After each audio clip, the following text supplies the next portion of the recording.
jump into the trance, right? Have you ever had the deities just right up next to you with jump around the office? There's something that started Hello and welcome to the Psychic Guys. In today's show, we're going down the rabbit hole of psychic terror. Have you ever had the feeling you're being watched but nobody is there? Have you felt a dark presence lurking in the shadows? Have you experienced frightening thoughts or feelings that don't seem like your own? Well, stay tuned as we bridge the gap from psychology to magic and anomalous experiences.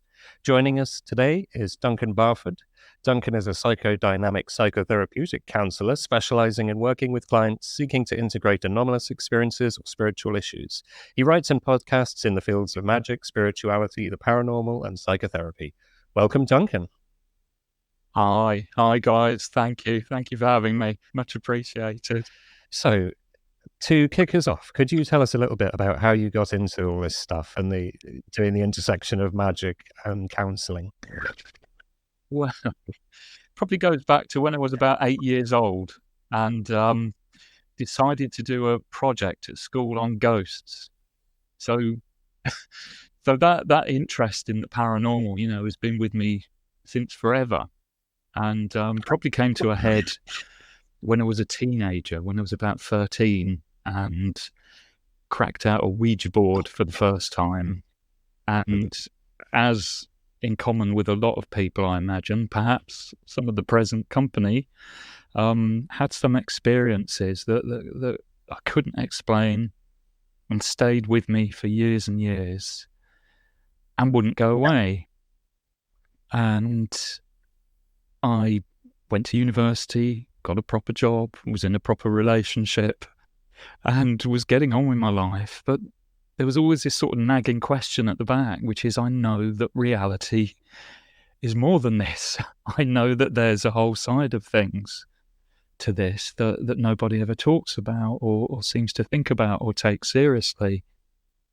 And from there, I started to get interested in magic, in the occult, as a means to try and perhaps explore intentionally some of the things that had happened during those Ouija board experiences spontaneously. And, over the years, to my surprise, discovered that that's something that you can do. You can actually create those experiences intentionally. And also from there, realizing that there's an intersection here with spirituality, which I'd never suspected at all. So when I decided to train as a counsellor, as a therapist, I'd had an interest in psychoanalysis and psychology for many years, and always had the impression that, these things were incompatible. Generally, you will find that people in the field of therapy, don't have a lot of time for the paranormal, or even spirituality in a lot of ways. And so I took down my blogs, I took off my magic ring, to do my training, thinking that this was something that wouldn't be acceptable, that I needed to keep hidden.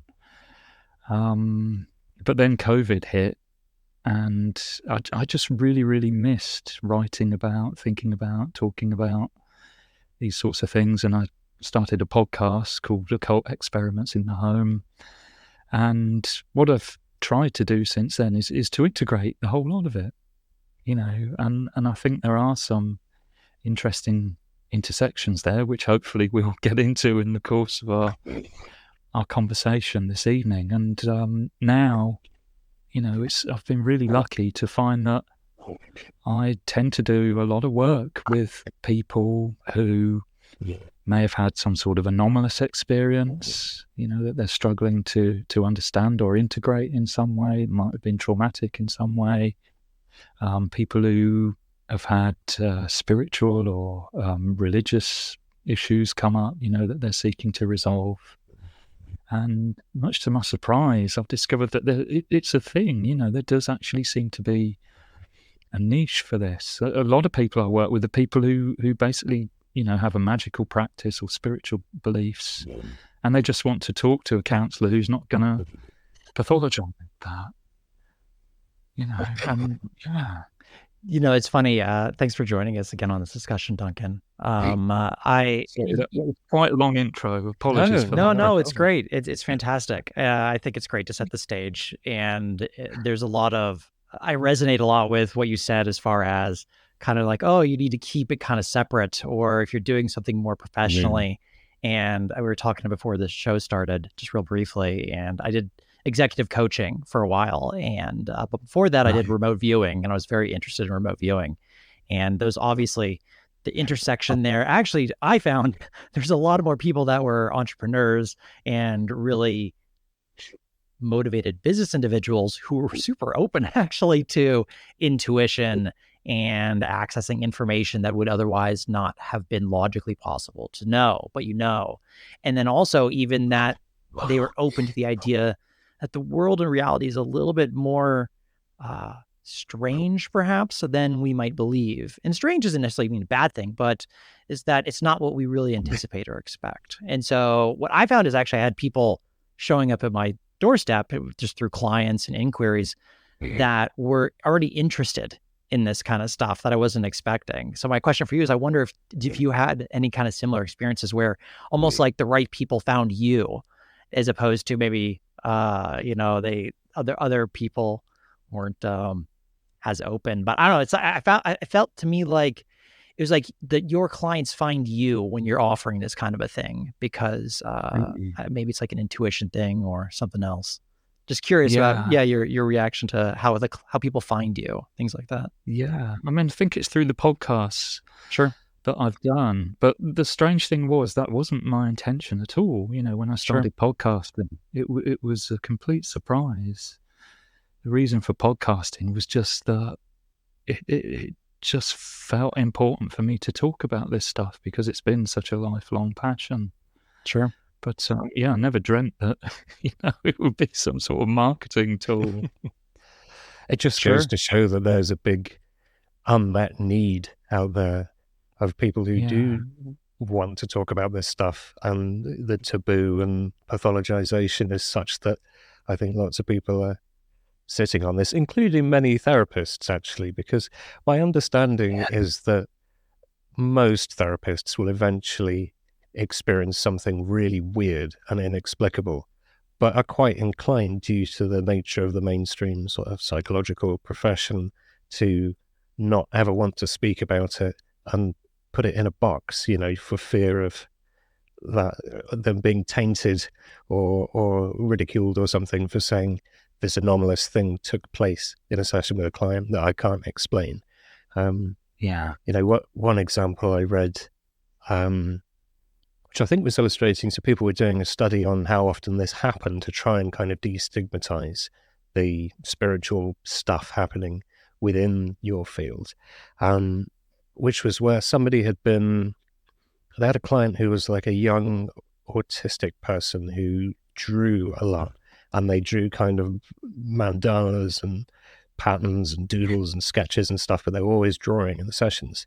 And the therapist was also a doodler, and she was there and she was just drawing like a mandala or something that was just a sketch that she always did as a thing to just kind of stay focused and relax or whatever, but it was just a particular pattern that she always drew. And one day she looks down and this kid has drawn exactly what's on her notebook that the kid can't see, and they've just reproduced it totally subconsciously. And that was a real, oh my God, what is happening? People will think I'm crazy if I talk about this kind of moment. But I think it's sad because clients are experiencing it and want help and don't want to be pathologized and stigmatized.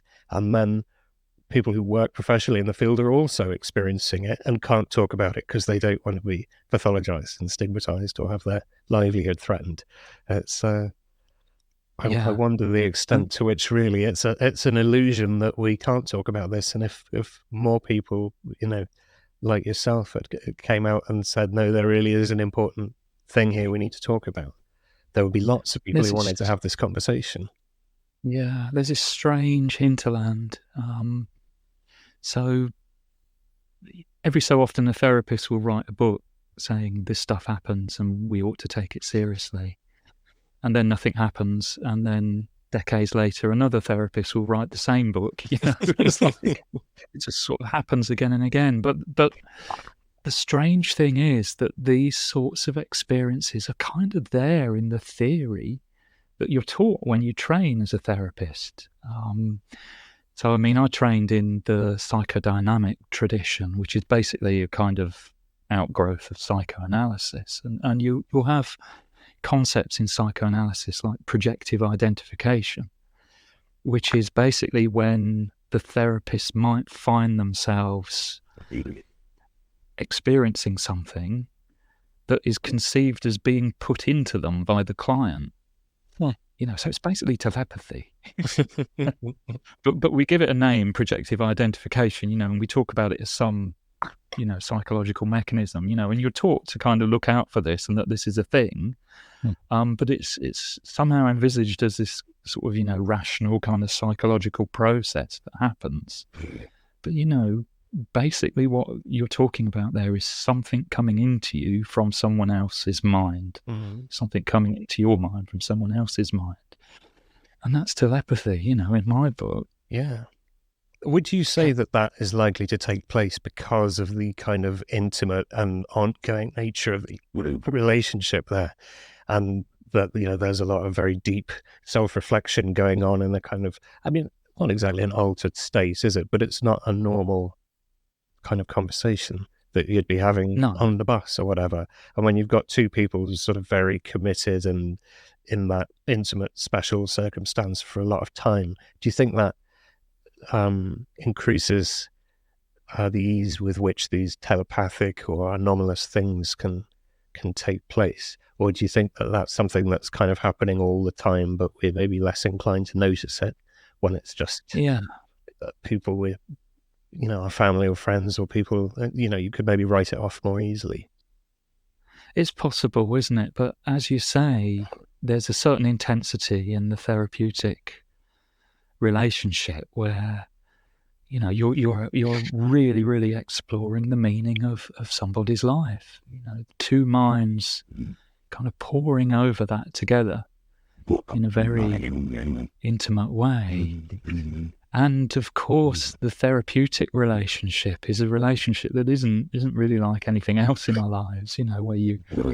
Where one person talks, openly as they can, all about their intimate thought processes to somebody else who generally reveals very little about themselves.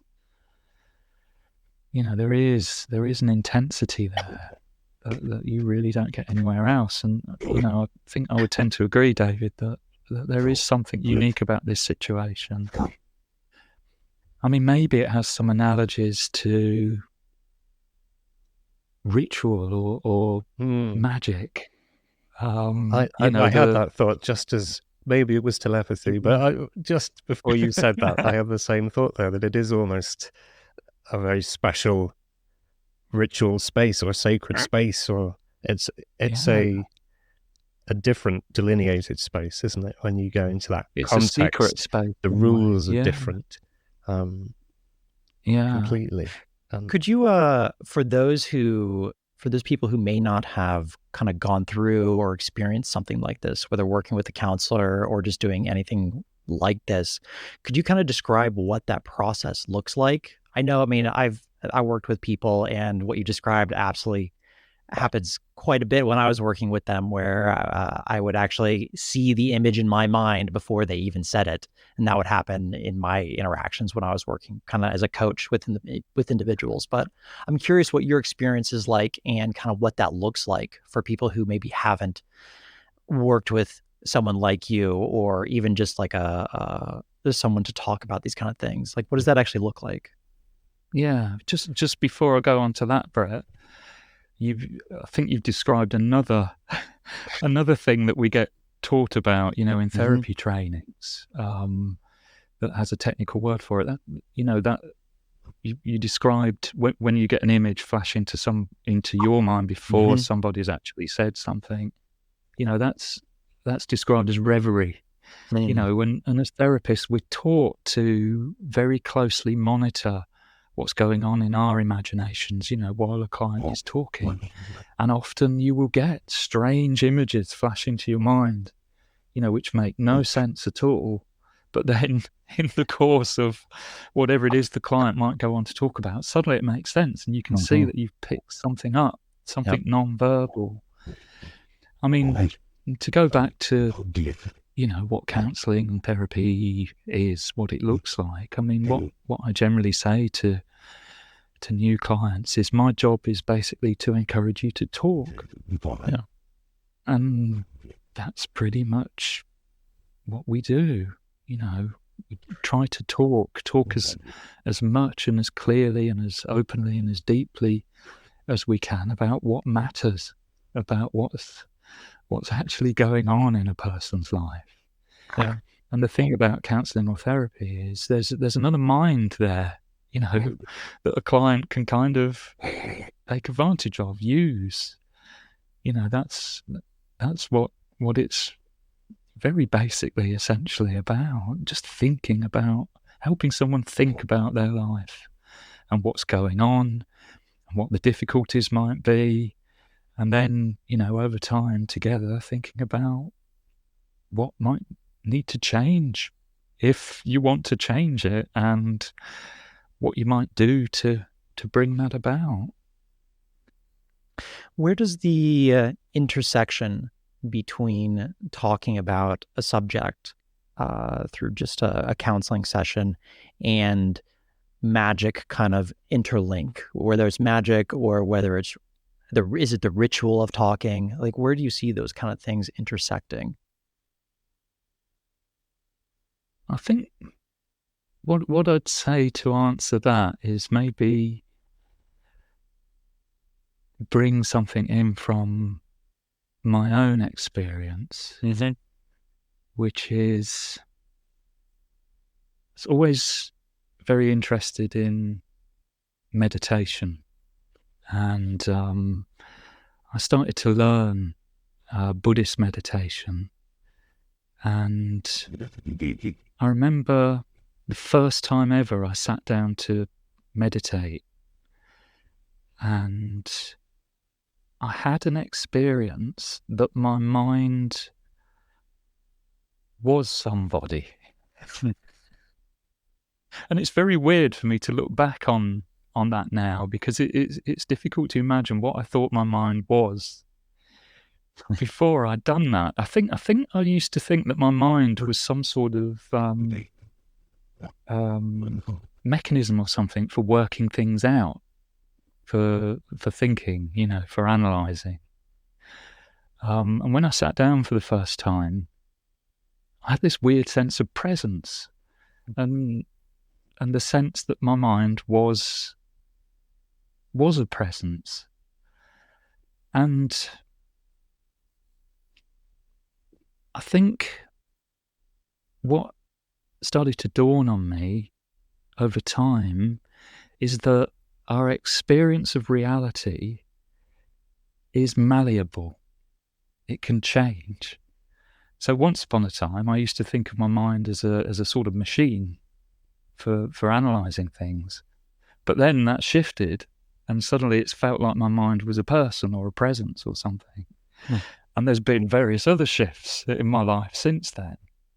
So reality can alter, it can shift. And I think that's perhaps where we get a crossover between therapy and magic. You know, what therapy can sometimes do is give you a different perspective on things. You know, you can't change what has happened, but you can change your relationship to it. And in that sense, you know, your reality can alter, can shift.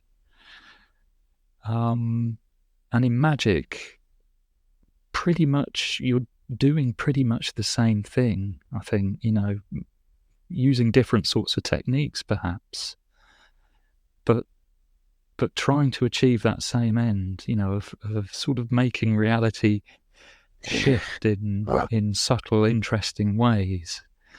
You know, and it's not like Harry Potter, where you can fire flame across the room and stuff like that. I was about to ask Yeah. that, Duncan. I'm like, so you're saying there's a chance go to Hogwarts? It's like, right. It's like the popular culture rendition of what magic is not even remotely close. Well, I mean, other than its reality is more than we realize. Perhaps those are maybe like the closest intersections between popular culture and maybe what traditional magic might be. Could you frame that actually? Like, what would you call magic? Like, if you were to sum it up for someone who has no idea what it is, would you say it is? There are various classic definitions, aren't there? Like, I mean, the classic one is Aleister Crowley's magic is the art of causing change in conformity with will, which is the one that will often get trotted out. But I'm a big fan of my old-time colleague Alan Chapman, who came up with a different definition in a book that he wrote about around 2010, and he described magic as the art of experiencing truth. And this is one that I really like. Magic is the art of being able to make something true, to make something real. I like that. And I mean, but magic is never what it seems. My impression is that the psychic world, psychic powers in general, are never really quite what they might seem to be. They're very elusive, something very subtle. So, like I was saying earlier, you're not going to be able. Word I'd use. They won't get pinned down. No, you're not going to be able. If you want to make fire come out of your fingertips, you're probably going to struggle to do that in everyday life. But say if you decide to have a lucid dream, then you can have that experience. Say if you take psychedelics, you might have that experience. There is still a means of being able to make that true. But it may involve something a little bit more subtle or convoluted than Harry Potter world. I feel like we are circling around the idea of the subjective nature of our experience of reality or life or whatever this is, where this podcast is and where our bodies are and stuff. What is on the inside of us has a profound effect on how we experience what we assume to be outside of us, right? And there's this idea in magic that in order to change stuff in our life, in the world, what we're really changing is ourselves, but you kind of go deep enough down and you lose the distinction. And I suppose the Buddhists like to, say, well, that's because the self is an illusion and you're not really there, and actually the inside and the outside are the same thing, and fine, maybe. But in terms of subjectivity, sorry, I derailed myself there. You mentioned earlier, Duncan, in the therapeutic context, that a client has, your job is to help a client talk as much as possible, but your mind and you as an individual is there in that context, which really made me think of this idea of subjectivity and how what we're seeing out there is actually, in some sense, a reflection of ourselves. So then in the therapeutic context, if you're talking to your therapist or your counselor, you're using them as a mirror to reflect your own stuff back and kind of get that different perspective. It's an imperfect mirror. No offense, man, but it's biased. It has individuality. It's got its own tastes and preferences and imagination and sense of self and all the rest of it, So what I'm trying to do here is segue us into discussion of the shadow and how the shadow can appear around us in that subjective way that we experience our lives. Because I think that'll get us to the scary stuff, and this episode is meant to be about the scary things that gotta happen. go. David wants to go to the scary stuff. We've got to talk about those ghosts. That's what we're here for. Well, people, Yeah, it's true, but whatever. I Well, totally agree. It is a useful topic. People want to hear about it too. Like, what is that? What is the experience of it? yeah, if we're going to bring up the shadow, we probably also have to define it for our viewers who may not be familiar with Jungian psychology or the ways other more esoteric practices refer to the shadow. Yeah. Duncan, are you down Who wants- with Jung's definition of the shadow, or would you use a Yeah, broad I one? will dive in.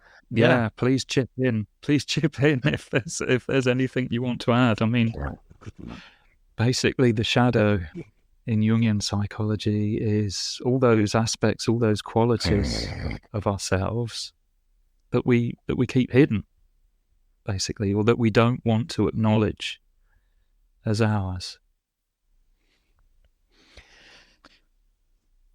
Go on, Brett.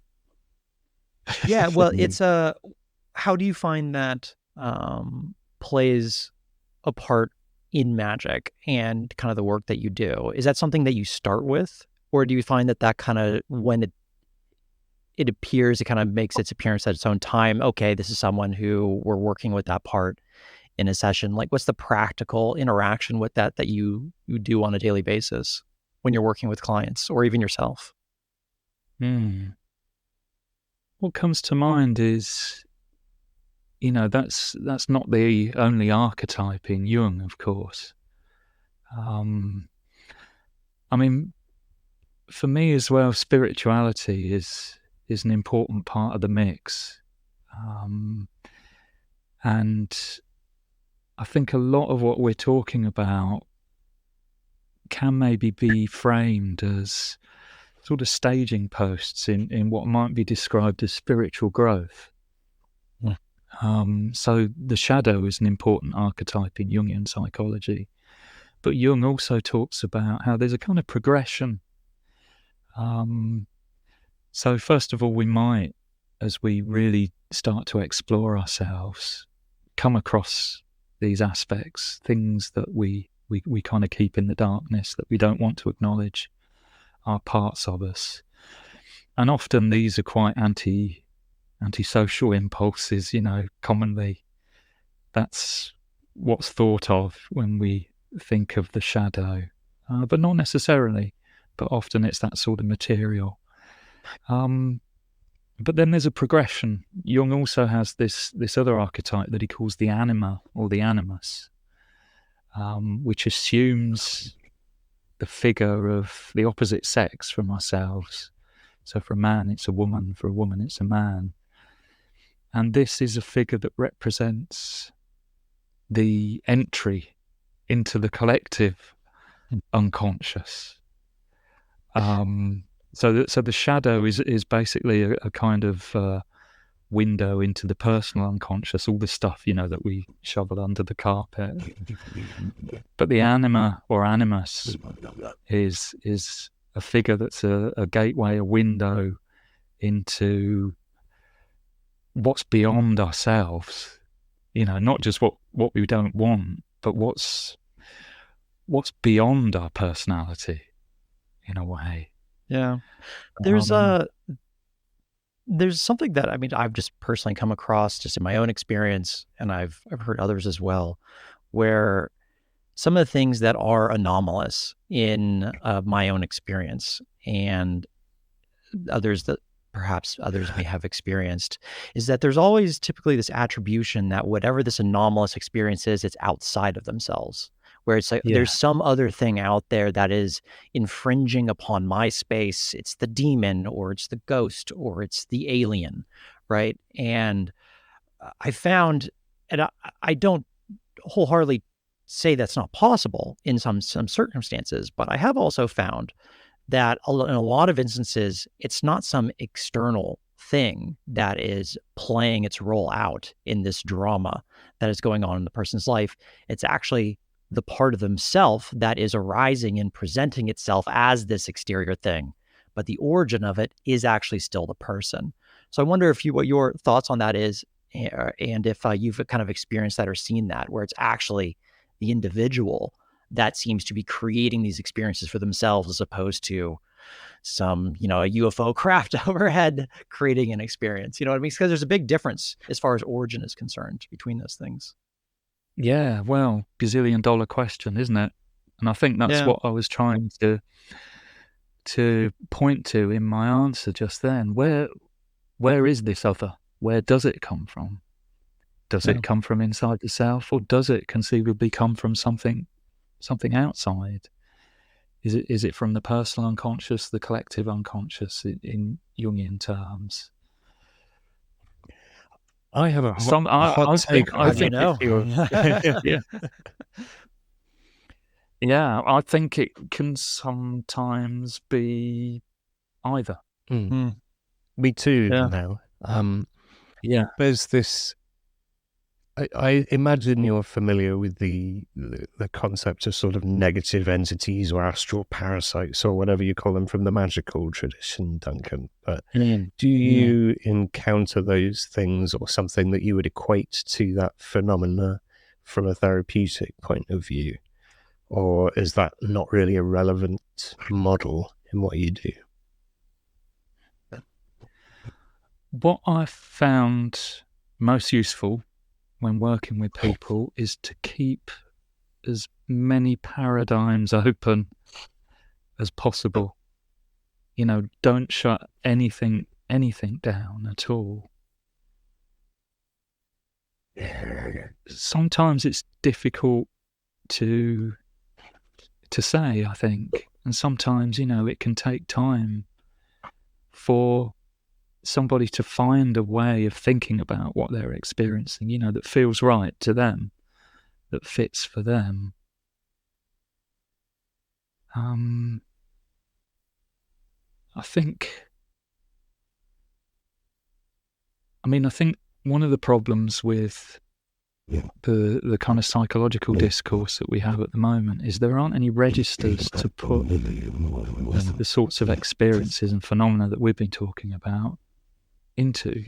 There's only one, which is psychosis, madness, insanity. Yeah. But I think it's far more complicated and subtle. I had a sort of change of heart on this matter. Did you? Because I'm quite sort of, despite the stuff I'm into and the stuff I do, I'm very skeptical in that, until a flying saucer lands in my back garden and the little guy gets out and walks up and down making bleep bloop noises, I'm going to remain very skeptical.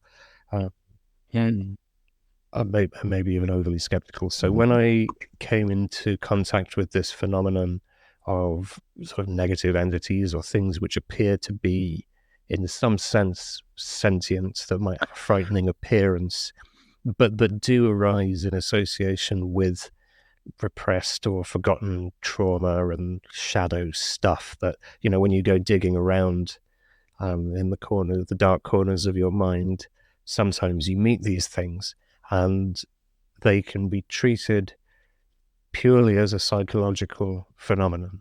You don't need any woo-woo beliefs to engage with that in a way that will resolve it. And so that being, in accordance with Occam's razor, that requires the fewest number of assumptions. Why shouldn't it all be in my head, right? And then somewhere down the line, I experienced exactly the same entity affecting two people at the same time in the same way. And I helped one of them deal with it. And when I did, the other person got better spontaneously. And that really challenged my view on the nature of that phenomenon or the things that it can be. I mean, who knows what it is? It almost doesn't matter what it is, does it? Because it's sort of this subjective thing. But there's this really confusing space where it's like, is it my own junk, my own trauma? Is it out in the collective shadow? And why is it appearing as a scary monster when I go look in my unconscious mind? There's literally monsters in there. Why? And are they mine? Are they somebody else's? Is it both? Is it a collaborative effort or something? And so I've kind of gone from the totally psychological we don't need woo-woo to explain this camp, into the, oh, it's completely woo-woo, but we can approach it psychologically, and we don't need to care that it's completely woo-woo, because, you know, if you look at like Catholic exorcism, where it's prayers to get rid of things, and the holy water and the crucifixes and the begone. I don't know what they do. Apologies to any exorcists listening, but, you know, there's this kind of aggressive approach to odd, anomalous phenomena, which are frightening, which is kind of, I command you to go away. I repress you, I kick you out, I won't acknowledge you, right? And then there's the therapeutic approach to it, which is, come and tell me your story and unravel your pain and your whatever motivating you to be a scary monster in my mind, right? And they're two just wildly different ways of approaching whatever this is, you know, or this aspect of it. Yeah. But that's quite a striking story there, David. I mean, you know, and it sounds like what you did there was keep the paradigms open, you know, engage with what's going on, and see what the results are. And what you experienced was quite compelling. You know, so it changed my mind. You helped one. Yeah. I mean, you know, it would seem foolish to interpret that in any other way from the way that you did, that there was something perhaps with some degree of an, you know, ontologically objective that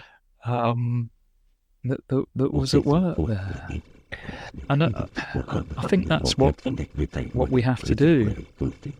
I mean, in magic sometimes, you know, if you're communicating with entities, you will come up against, you know, silly, time-wasty entities that just seem to kind of feed off your attention.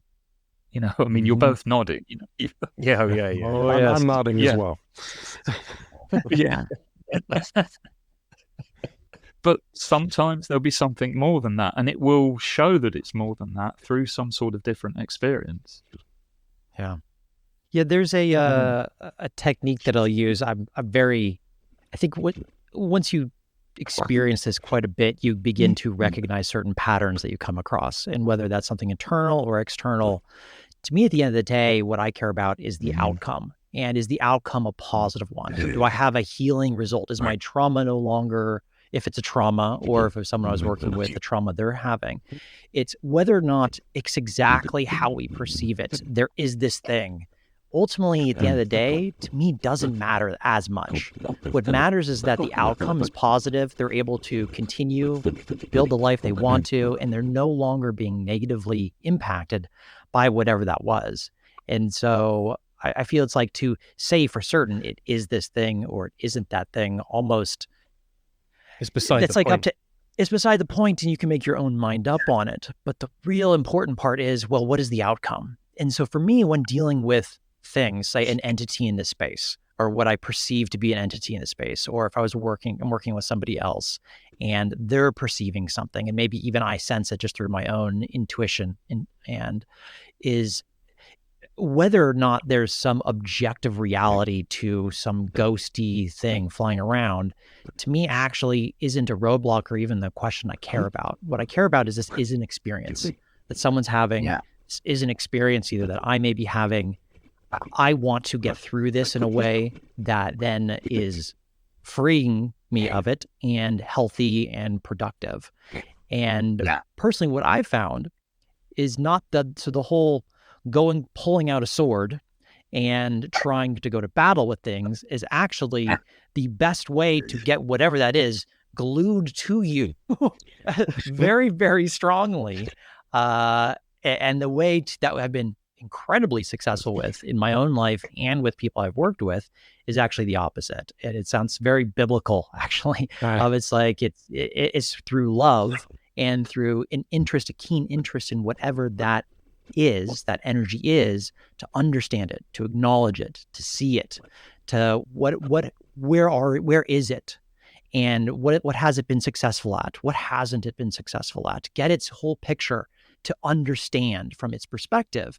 And when you build that kind of a starting place with these types of energies, typically and not always, but in instances you can actually, either if it's just some sort of an energy thing, they can dissolve very easily after that point, or if it is some sort of a beingness, again, I can't objectively prove this, it's just experiential, but you could have a communication with it. Hey, let's part ways, or there's a number of different techniques, but it's a different approach than pulling out the sword as opposed to pulling out the olive branch. And I found the olive branch actually is vastly more powerful in my experience. And so I'm curious what your interaction is with things. You mentioned that you had an experience as a kid that kind of kicked off this with a Ouija board, and I'm curious what your experience, and maybe if that's changed at all. Did it seem early on like you had to go to battle, or did you have a different perspective maybe on how to approach this? I'm curious what that arc in your life was like. Yeah, well, maybe we can come to that, but I've got to respond to what you've just said, Brett, because I think you've expressed something wonderfully well there, which is, what was resonating with me when you were speaking was you're doing therapy there. You're doing therapy because what your aim, your intention is there is what's best for your client. Yeah. Like you were saying, doesn't matter about the nature of the entity, doesn't matter what its ontological status is. You want the best outcome. You want to form, the best relationship with it in order to get the best outcome from that situation. And of course, I would agree with that. I would endeavor to do the same. You want the best outcome for your client. That's why your client's there. Yeah. That's what you're going to work towards. Maybe what you've done there is really brought out the contrast between that and magic. So magic, perhaps, as I was suggesting earlier, is being about the experience of truth. When we're practicing magic, maybe what we want to know is we want to know the truth of this thing. Yeah. And the best outcome perhaps is sort of put to one side. This is why, I'm always of the opinion that magic is not therapy. Magic is not therapy, and I would never encourage anybody to practice magic, because it can be challenging, it can be difficult, it can lead to harm. I think we probably have all been asked this, what should I practice magic? Should I learn remote viewing? Should I do whatever wild practice it is? For me, the answer is always, I can't in good conscience recommend you do any of those things because they're dangerous. And I don't want to be responsible for you ending up hospitalized or wrecking your life or something. If that's not the right path for you now, you shouldn't do these things because somebody said you should. It's the path that's right kind of chooses you, doesn't it? At whatever time in your life that is, you can't recommend these things. Even meditation, like to say to somebody, well, meditation could help. That's dangerous too. This territory is inherently dangerous. Yeah. And, I think there's always an ethical question, isn't there? And when we're doing therapy, when we're doing coaching, there's an ethical framework there that we're working within. When we're doing magic, when our aim is to experience the truth of a situation, rather than perhaps what's best from that situation, we're putting those concerns aside, and there is a danger of harm. Yeah, the type of coaching that I did, a lot of it, I never said like explicitly what I was doing was therapy for people. It was just coaching. It was talking, very similar. It's like, but it was couched in the framework of typically some sort of achievement of a goal. And so in their life, in their business, whatever it was, and the coaching and the talking that would go on, and some things would come up that would bewilder the people I worked with when they started reflecting internally about what was the cause of why certain things or certain blocks were there, is usually was it elicited it. And so I found that it was just something that appealed to me originally. And then I worked with a lot of other people too for a period of time, where it's like they had a goal, but then they needed to be able to elicit typically things, a traumatic experience or some part of their shadow, to the surface to because that was the reason why they weren't getting to where they wanted to go. And so it was like and there was another way to measure for them was this: did they feel, one, do they feel like relieved after the interaction? Like, do they feel better? Is it more productive? But then did they actually achieve their goal too? And can we actually measure that? And so that was the, corporate America approach. Obviously, it's like people love measuring things, but it was almost a, they wanted it, but it's like the way they could get it is they had to handle what their stuff, the baggage, the stuff that they were refusing to really acknowledge or look at. And sometimes that stuff can be a little scary. They can be images that are strange. They can be experiences that they wrote off. It could be a number of things. And sometimes it is just it's standard everyday stuff. But, you mentioned meditation, and for years I was around Silicon Valley and those working in tech and things like that. And the approach to meditation as just a purely mindfulness type thing, and that's all it is, as opposed to all the consequences of meditation, which it opens these floodgates once you do it enough to all of the stuff that is not only around you but within you. And if you're not working with someone who understands that, it's like I always thought, there's someone who I talk to says, you give enough time to the mindfulness movement, and these people in business are going to have psychological breakdowns because they're doing this nonstop in 10 years. And suddenly they're seeing orbs in their space and they don't even know what's going on because they've opened that doorway with zero instruction and zero coaching. And so do you think there's a risk in that particular case? Do you think that that's something, how would you bridge the risks there? What would you tell people about how to be safe in that environment while still wanting to pursue these things? Well, meditation. I mean, the Buddha taught meditation as a means of attaining enlightenment, of awakening. That's what it's for. He didn't say it was for stress relief. Yeah, true. He didn't say it would for increased productivity. Yeah. Silicon Valley says right now.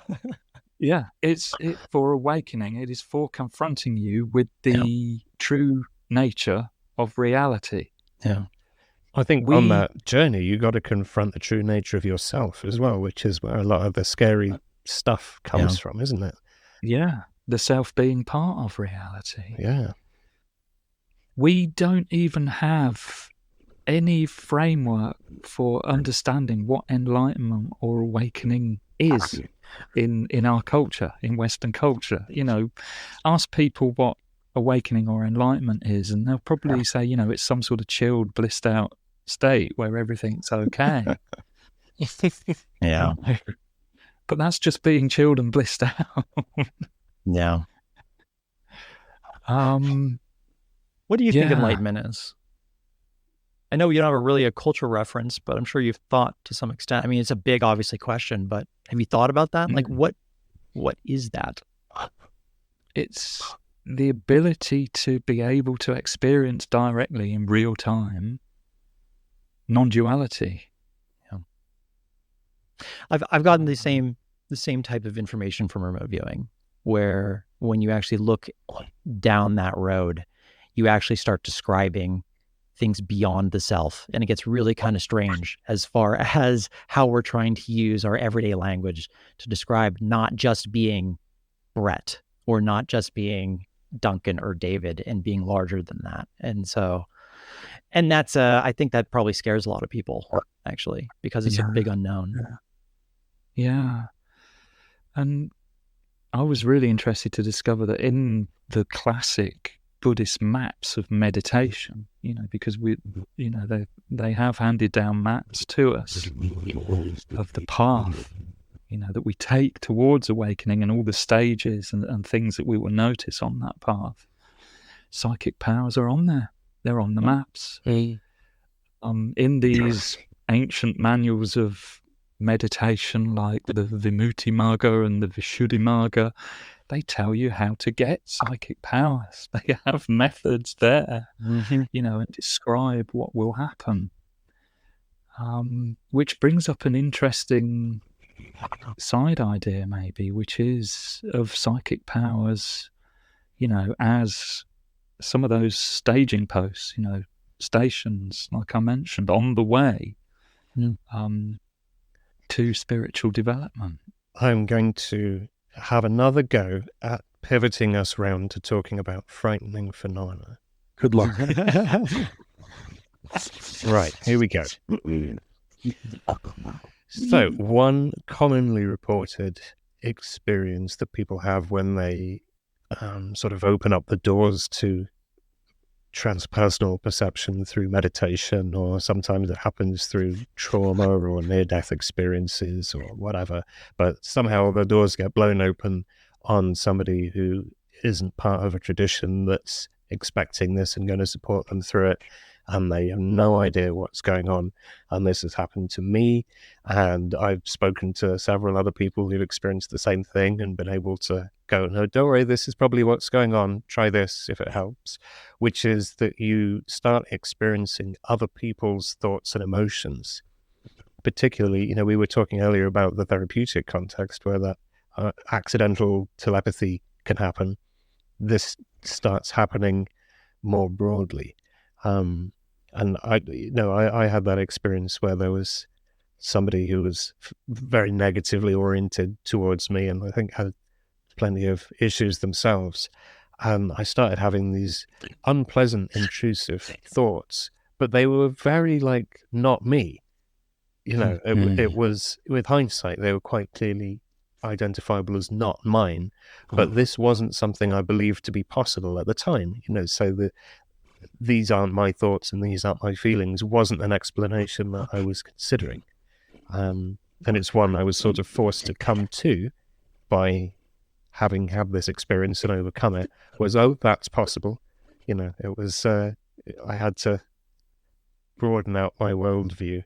And in that instance, I think there was just kind of focused attention and it was an accident. But I remember, that was unpleasant. It was really unpleasant because I think it was a person who had a lot of really unpleasant content in their mind. And at one point, I had just begun practicing magic and meditation and stuff, and I didn't really know what I was doing and was still at the stage where you're going off largely what you read in a book and not your own personal experience. And I went through that thing, which is, it's really common, that we kind of joke about it, where people become convinced they're under magical attack or they've been cursed, right? So I think this gets to the crux of a lot of the really negative experiences that are potentially transpersonal that people can have, which is that there's a real unpleasant experience that you're having. And then we make this error of attribution in how we kind of model this as part of the world, and we assume somebody, in my case it was, I incorrectly assumed somebody or something must be doing this to me on purpose, right? So therefore there is a hidden enemy, an adversary doing something to me, or that has ill will towards me, when actually what it was just I'd kind of tuned the radio into Arsehole FM and hadn't realized that, that was me doing that, right? And so, especially when you're in a,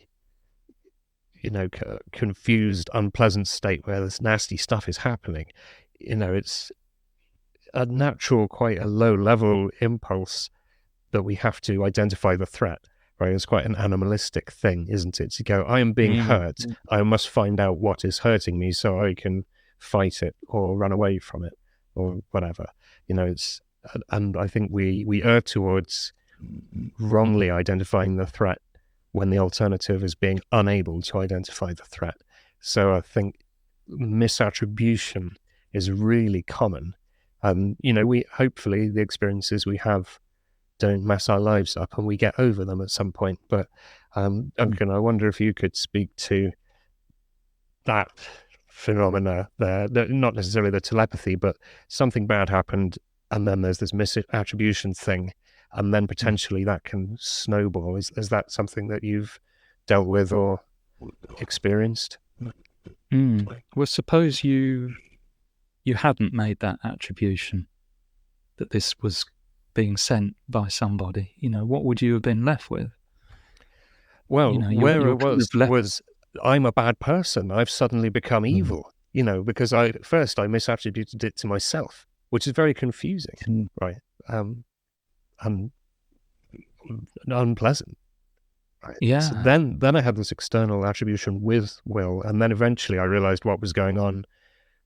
Now what I tell people to do is go on Google and type in setting psychic boundaries, and then just start at the top and work through them until you find something that doesn't require like black candles and goat's bladders and stuff that you feel personally comfortable with, and that you can just do every morning or every night. And that's all you need to do, really. It's like 101, isn't it? It's really straightforward to just set boundaries, but you have to know that you have to do that.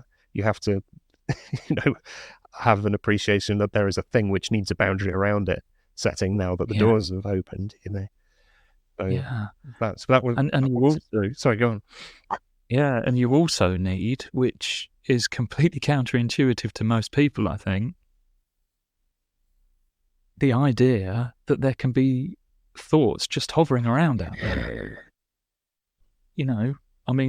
There they were, you experienced them. First of all, you took them to be from you, because there they are, where else are they coming from?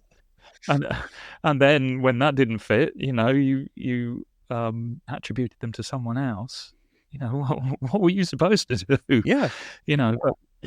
But there is, underneath all this, isn't there? There's a sense that there can just be stuff out there that doesn't belong to anyone. That's just phenomena, karma, just kind of hanging around.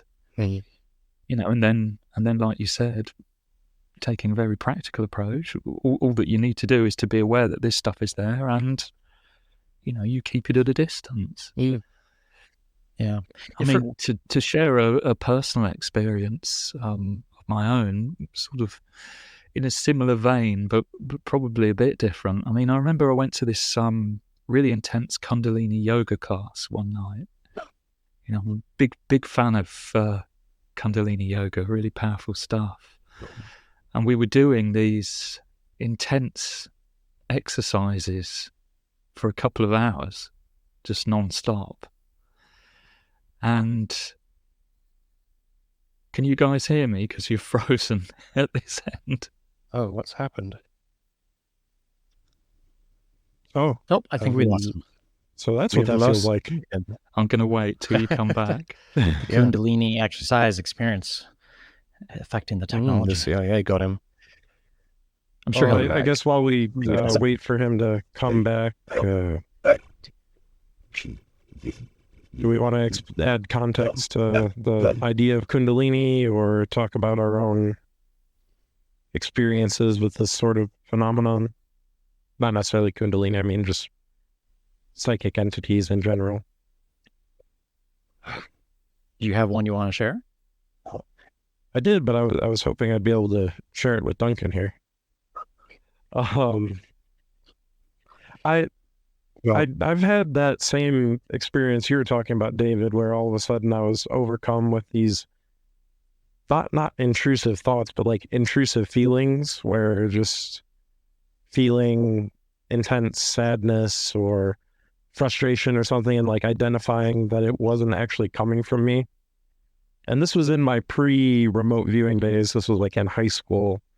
And I would almost like reach out and be like, well, if it's not me, then who is it? And then I'd have just this intuition of, it's this friend. And I'd reach out to the friend and be like, hey, are you feeling like this right now? And I don't know if they were just humoring me or not, but it would almost invariably be like, yeah, I am actually kind of sad or frustrated or whatever right now. Yeah, picking up on whether a thought is yours or not is something that I began to kind of, when was that? Like 2017. It was after I did remote viewing for quite some time, but I think it was because I did so much remote viewing, I began to know what my inner voice sounded like. And it was more than a sound, but I do I do hear my voice in my head, especially in a remote viewing session when I'm getting information. I'm actually hearing my little voice telling me in my head, oh, it's soft, it's hard, it's round, and then it gets higher level. This is an object, this is a tool, this is whatever it is. And I got really familiar hearing that voice. And it wasn't until after I was doing that for quite some time, and that's when I started moving into some of these other practices, I began noticing the difference between my own internal voice and a different thought. And it confused me at first because I was like you, David. I was like, wait, what is this? This isn't me. Like, I don't see where this would even, first, it doesn't logically make sense. There's nothing that I can find within my space or even my experience that adds up to of why that would be here. But then it started being a little bit more clear to me, this doesn't even feel like mine. And so therefore, if it's not mine, then what is it? And what do I do about it? And it doesn't mean it's still not there. And it's like have you ever, in like really dangerous areas, I don't know if either of you guys have had this experience, a place maybe where there's a lot of car accidents or a really dangerous place on the road and, or a bridge, and you just get this random thought to just drive into the other lane or drive off the bridge, I think I've only had that one time, and I was like, what is that? But I've actually talked with other people who they have that. They say, oh no, this happens all the time. Yeah. And they're totally level-headed people. They never would do that. This is not some kind of strange thing that's going on. But even they would say, I don't even know where that thought came from, but just popped into their head and they said, well, that's weird. No. And they go about their day. I did have that when I used to have a job that I really hated driving to every morning, where I thought, really? If I just have like a crash that isn't too bad, I won't be badly hurt, but I won't have to go to work. But is that your thought, or is it a normal external thought? I really hated that job. I think it was mine. Yeah. The French had a word for that, and of course I don't recall what it is, but it was something like translated into calls from the abyss or whatever. Yeah. Just that ominous feeling to like walk into the danger. Yeah, I think I had that. Yeah, it's a hard one to tackle, I think, for the everyday person, because they don't have the experience of having a very visceral understanding and experience of the non-physical world. And so it's hard for a lot of people to go there, I think. But yeah, I think once you just build enough experiences on top of each other, and you begin to start seeing patterns. And when you actually are able to handle them, you start recognizing, oh, okay, it's just experience, just like anything else. You know, you experience it more, you do more remote viewing, you do more, I guess, I've never called it in my own life magic, but setting intentions, working with symbols, using writing. I mean, that's kind of stuff I've always used. Yeah, I wonder if we're able to get him back, because I'd love to go into just the actual application of magic. I know we've talked a lot about up to this point, the shadow self, the dark, scary things that can be out there, and whether those are from us or from outside of us. But it's how does someone, if they do feel a calling to begin, like how do they do that practically? I think practical things are things that people would be interested in hearing. I know that's what I would be interested in hearing. It's like, well, what are the things that you do that actually help, that you've seen evidence for and you can apply? I'm not talking about going to Hogwarts. I'm talking about like, what do you, and like you said, David, doing the boundaries with intention is a great one, and something that I do every single night. And it's helped with any type of intrusive dreams that, thoughts or dreams that seem out and abnormal, or I don't, wouldn't want. I always set a very, very strong intention before I fall asleep, that it's just like a little mantra, to be honest, except I don't really repeat it more than once or twice, where it's like, I'm only open and receptive to those energies or frequencies that are in alignment with my highest good. So be it. And then it's just period. And that solves, when I started doing that regularly years ago, that solved any type of night terror when I'm dreaming completely, and just really set that strong intention. So I don't remember to do that every night, but if I get into the habit of forgetting to do it, something You're reminds me to do reminded. it. You're You know, reminded. yeah. It's the same. It's the same. It's the exact same. Yeah. Like, it's I've had enough of those reminders that I'm like, okay, every single night. And I had then, a I talk. crazy nightmare the other night, and I don't have nightmares. I never have my whole life. I'm not given to it at all. And I had this nightmare in the morning where I stood outside, I don't know, a house. I live there or something, but it's like a really ghetto version of Venice. There's a waterway going right past the front step, and there's this dead woman floating, like the girl from The Ring with the dark hair and the like face that's white from being in the water so long and everything. But she's face down, and what do you do with a dead body? You poke it with a stick just to check, right? So I'm there, and I had actually had my hoe from the garden for some reason. My own personal garden hoe was in my dream, and I'm there like trying to turn this body over, being like, I don't really want to touch it, but I should check whether it's dead. I turn it over, and then suddenly she starts moving. It's like, and I'm like, and my hoe had disappeared at this point, so I had nothing to defend myself, And I woke up like, Jesus Christ, what was that? That is not my style at all. And then, this was earlier this week. I think this was like Monday or something. Didn't set the intentions, did you? Probably not. I don't know. But I've been sick, and I just had like a bad cold. I just been laid up in bed, feeling really under the weather, and I'm lying in bed thinking I should go see what that dream was about, because I think there's something there. And there was one of these scary demon things that we've been talking about with Duncan. May he please return to us. And it was quite a freaky one, and did the process. And I won't go into the details of that. Maybe I'll tell you about it off the air, Brett, because it was a funny one. But it was dispatched and went away, and instantly, or over a period of a couple of minutes, I was much less sick. Like, I still have a bit of a cold, but that feeling of like, I just have to go to bed, I'm so ill, really, that evaporated. And this was like 2 a.m. And then I had to get up. I was like, well, I'm not tired now. I don't want to be in bed. I'm feeling great, which was kind of weird that it was, obviously I do have a cold, right? I am physically sick, but then this thing was really weighing down on it as well. That's crazy. I think there's something to be said. Now, I'm not saying it's a direct one-to-one thing, but we're talking about intention, and I mean, this kind of falls over into actual manifestation. And so, I mean, that's another application of magic, and through intention manifest. And what I've kind of taken from my own personal journey and studies and other things is like, well, I like to call manifestation more creating your own luck is what you're kind of doing. And you just happen to be in the right place at the right time.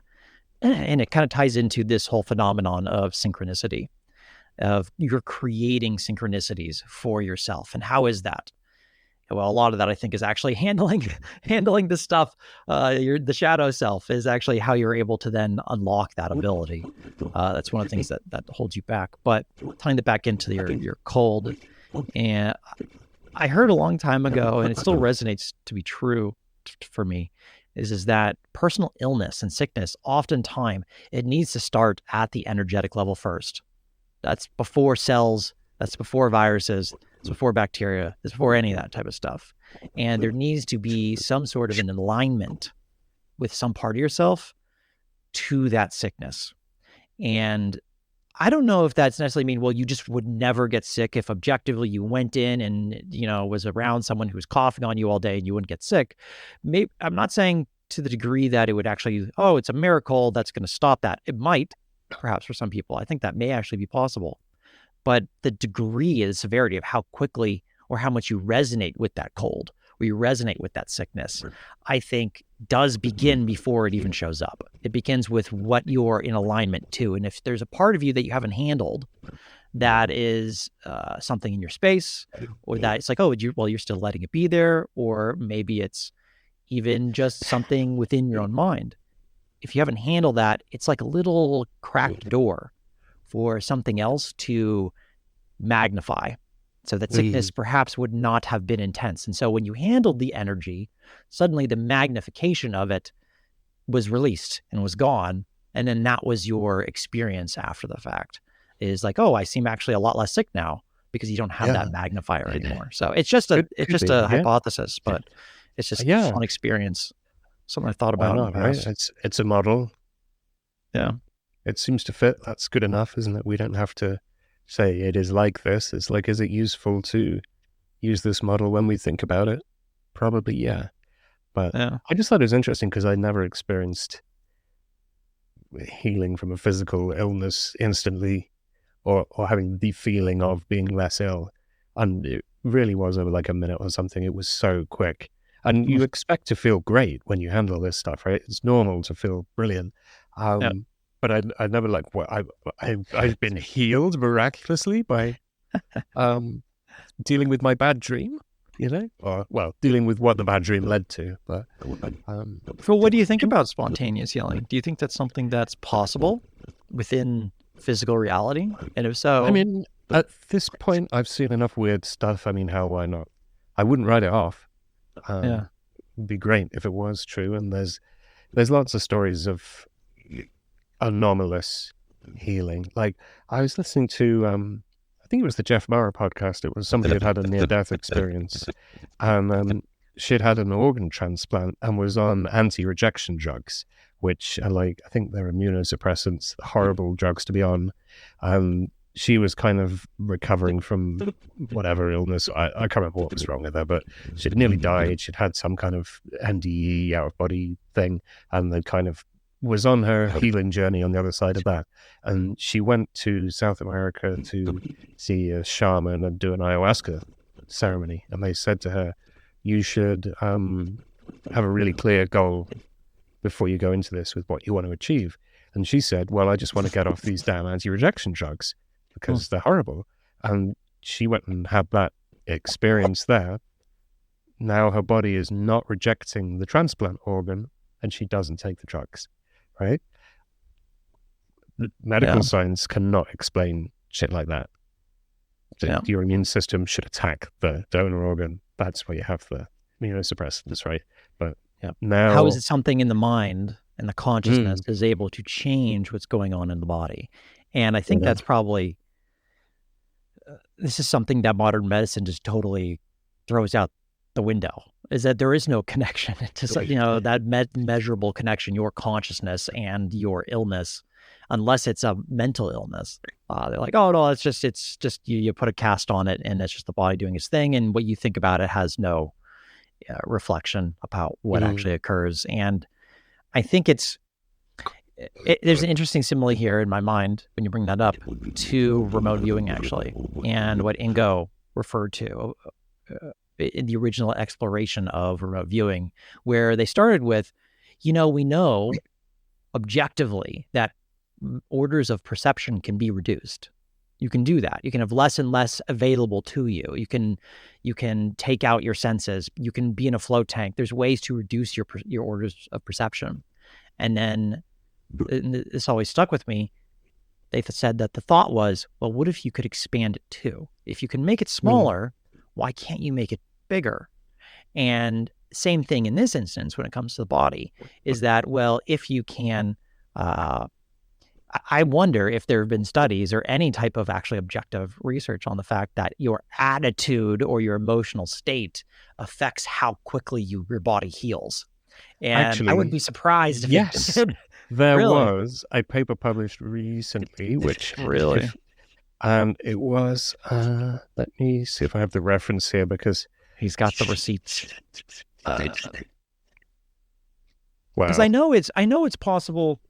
There has been research for this is a wild one, but they took people. This may have even been, I mentioned this in a previous podcast, but those who visualize themselves lifting weights for a period of time versus those people who actually went and lifted weights, the strength gain was compared to a control group who did nothing. The control group didn't get anything. Significant, isn't it? The people who visualized it got the strength gain, and the people who lifted the actual weight got the strength gain. And so if that's not evidence, I think lifting the what's going on weights was here, better, but there was it an was still improvement dramatic. in the In visualization group. strength. I think that actually applies to skills like playing the piano or shooting hoops or whatever, not just physical strength, but actual aptitude. I mean, which makes more sense in a way. I just found the paper that is, what's it called? Physical Healing as a Function of Perceived Time. And what they did was, from memory, because I'm not going to read through the abstract now, but they wounded people in some sort of controlled way, and then just manipulated their perception of time, made it seem like time was dragging or going really fast, and found that affected wound healing. Let's have a quick. That's really interesting. So their perception actually affected the recovery process. Like, I guess they felt lots of time had passed, which would be time for the wound to heal, Right, logically. And so therefore, is this like placebo is what they're inducing, like a placebo effect almost. the unknown effect. Duncan has just emailed and said he's having odd internet issues and he's trying to resolve them. So let's continue this interlude and hopefully he will join us again soon. Sounds good. Maybe we need to perform an exorcism on his internet demons. Yeah, let's do it.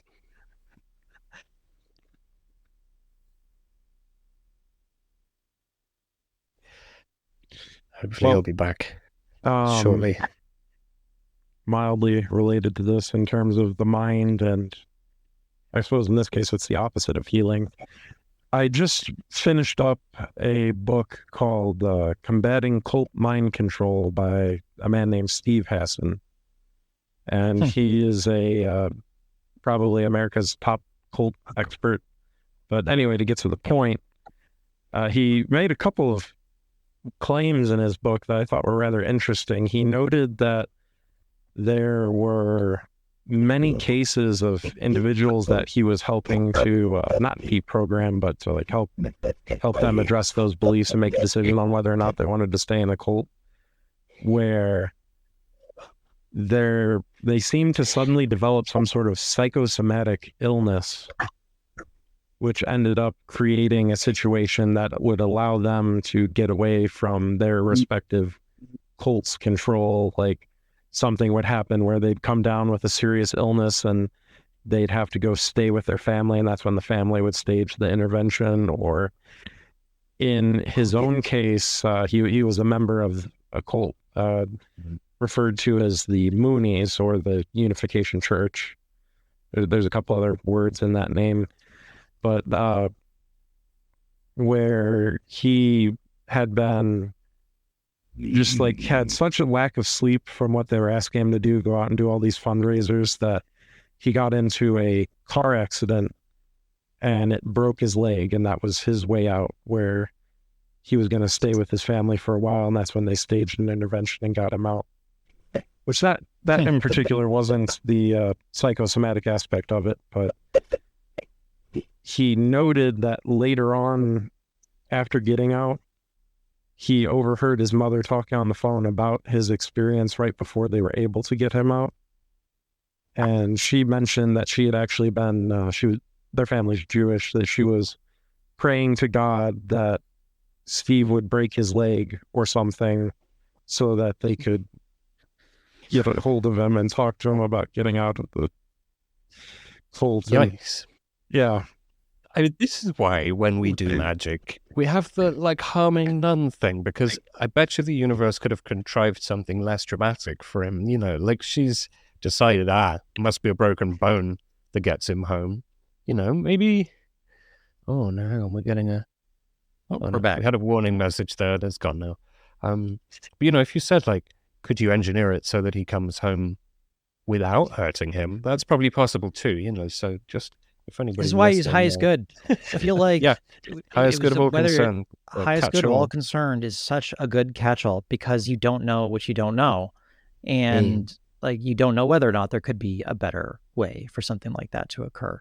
So why rely on your conscious mind that has limited information, and instead rely on the part of yourselves that has access to matrix of information much grander than yours, and whether it's at the unconscious or beyond that, to find the solution. In this particular case, he felt that was in his highest good. Like, he's actually happy that things went the way they did.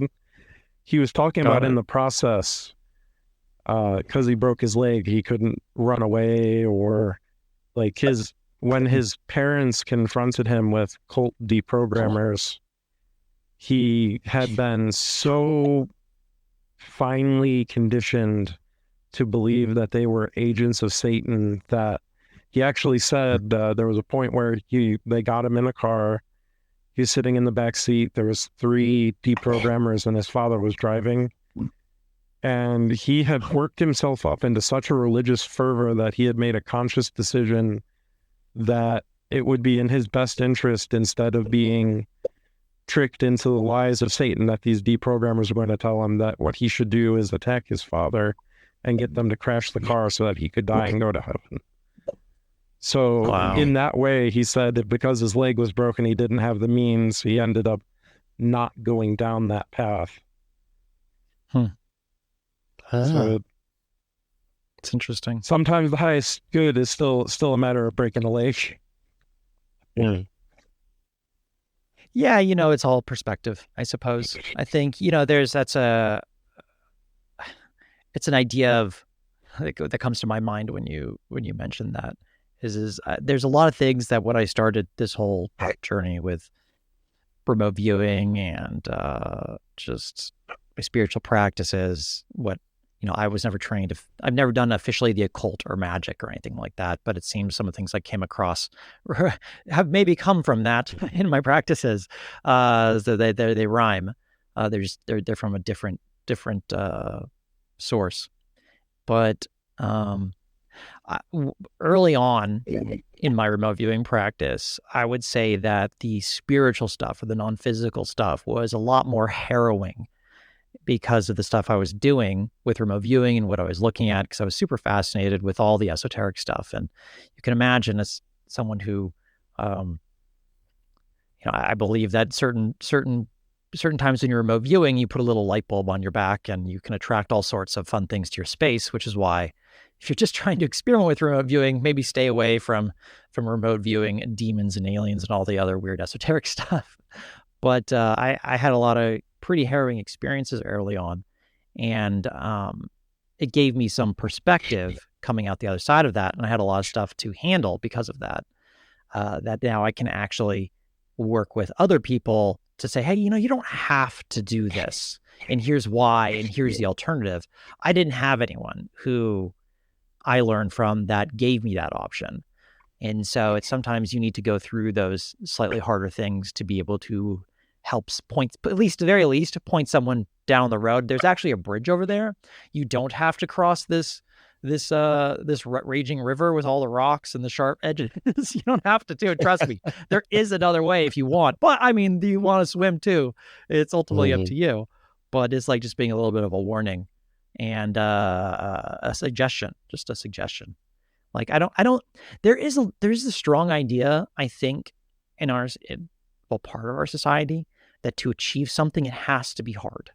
It has to be grueling. And if it's not grueling and you haven't suffered, well, then the achievement isn't really as valuable, or it's not even worth going for to some extent. I think a lot of really high achievers believe that they have to actually grind themselves to paste, or else what are they doing? They have nothing worth doing is easy. And I don't believe that's true at all. I think there's a lot of things worth doing that if you want them to be easy, can be, but you have to choose them. But there's a lot in our culture that says, well, that's not real. So therefore you have to choose it to be hard if you actually want it. And I think that's a big lie that's perpetuated, that I believed for a long time too. But ultimately it's up to everyone has the free will. They want to do it hard, or they want to do it easy. It's up to them to make that choice. And who am I to say you can't swim across that river with all the sharp rocks? You know what I mean? I mean, part of that you can see as a toxic lie, which is very convenient for people who want their employees to work unreasonably hard for everybody to believe this.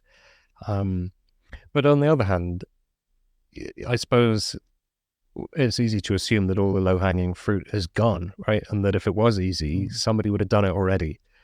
So there's kind of a non-sinister explanation for that assumption too, but I think that's different from it being like a core belief that is really deeply in there, that it's impossible for anything worthwhile to be easy, like it has to hurt. It's kind of different from it's probably going to be hard to find opportunities to make lots of money where I don't have to do any work or make any sacrifice or suffer or grow or learn or work. I'll just win the lottery. And let me know if you crack that one. Yeah. Well, one day maybe. Well, cracking the market, but not. Doing pretty well on the Bitcoin stuff, and forecasting the market. It's definitely possible to do with intuition and remote viewing. Not 100%, obviously, but it's unfortunate that we had a bit of a technical dropout with Duncan. Okay, I have an update. We have an update. So Duncan has emailed and he's trying to get back in and it won't let him in. So what we'll do is stop this recording. I'll start a new one. Okay, welcome back to our impromptu part 2 of this episode. Looks like the CIA, the shadow entities, the aliens, somebody came for Duncan and messed up his internet, but he's now back and we're back rolling. So before we lost you, Duncan, you were talking about a Kundalini yoga class and doing a very intense exercise, and then everything exploded. So why don't we pick up from there? Well, and then everything exploded because at the end of the Kundalini exercises, suddenly I could see all my different bodies in front of me in a way I never had before. I could see the physical body, the etheric body, the astral body, all of them lined up. It was. I was obviously in some quite altered state after the class. So anyway, I went home, went to bed, and woke up in the night and found myself in a very strange realm. And coming back to the sort of experience you were talking about, David, there were entities in the room and I could feel them invading me. It was like they were kind of trying to get into my body.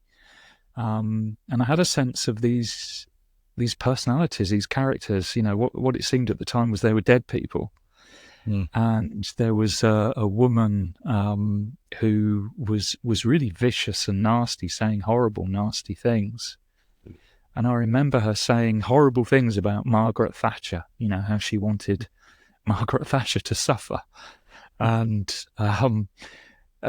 what I was doing was, what we normally do under these situations, doing some sort of protection ritual. And I was casting pentagrams, mental pentagrams while I was in this state. And that seemed to work. That seemed to keep them at bay for a bit. But then they kept sort of crowding back. And there were quite a few personalities that I could feel, all of them sort of vicious women. And like I said, one of them talking about Margaret Thatcher. And anyway, after some time and doing the protection rituals, things settled down. In the morning, had the rather strange experience where we turned on the radio and the first story was Margaret Thatcher having a stroke, being taken ill, which was quite strange. Yeah. And I was puzzling over the experience with my girlfriend. I said, one thing that was really odd was all those personalities that I sensed, they were all women. And she pointed out to me, she said, oh, it's March the 8th today. It's International Women's Day.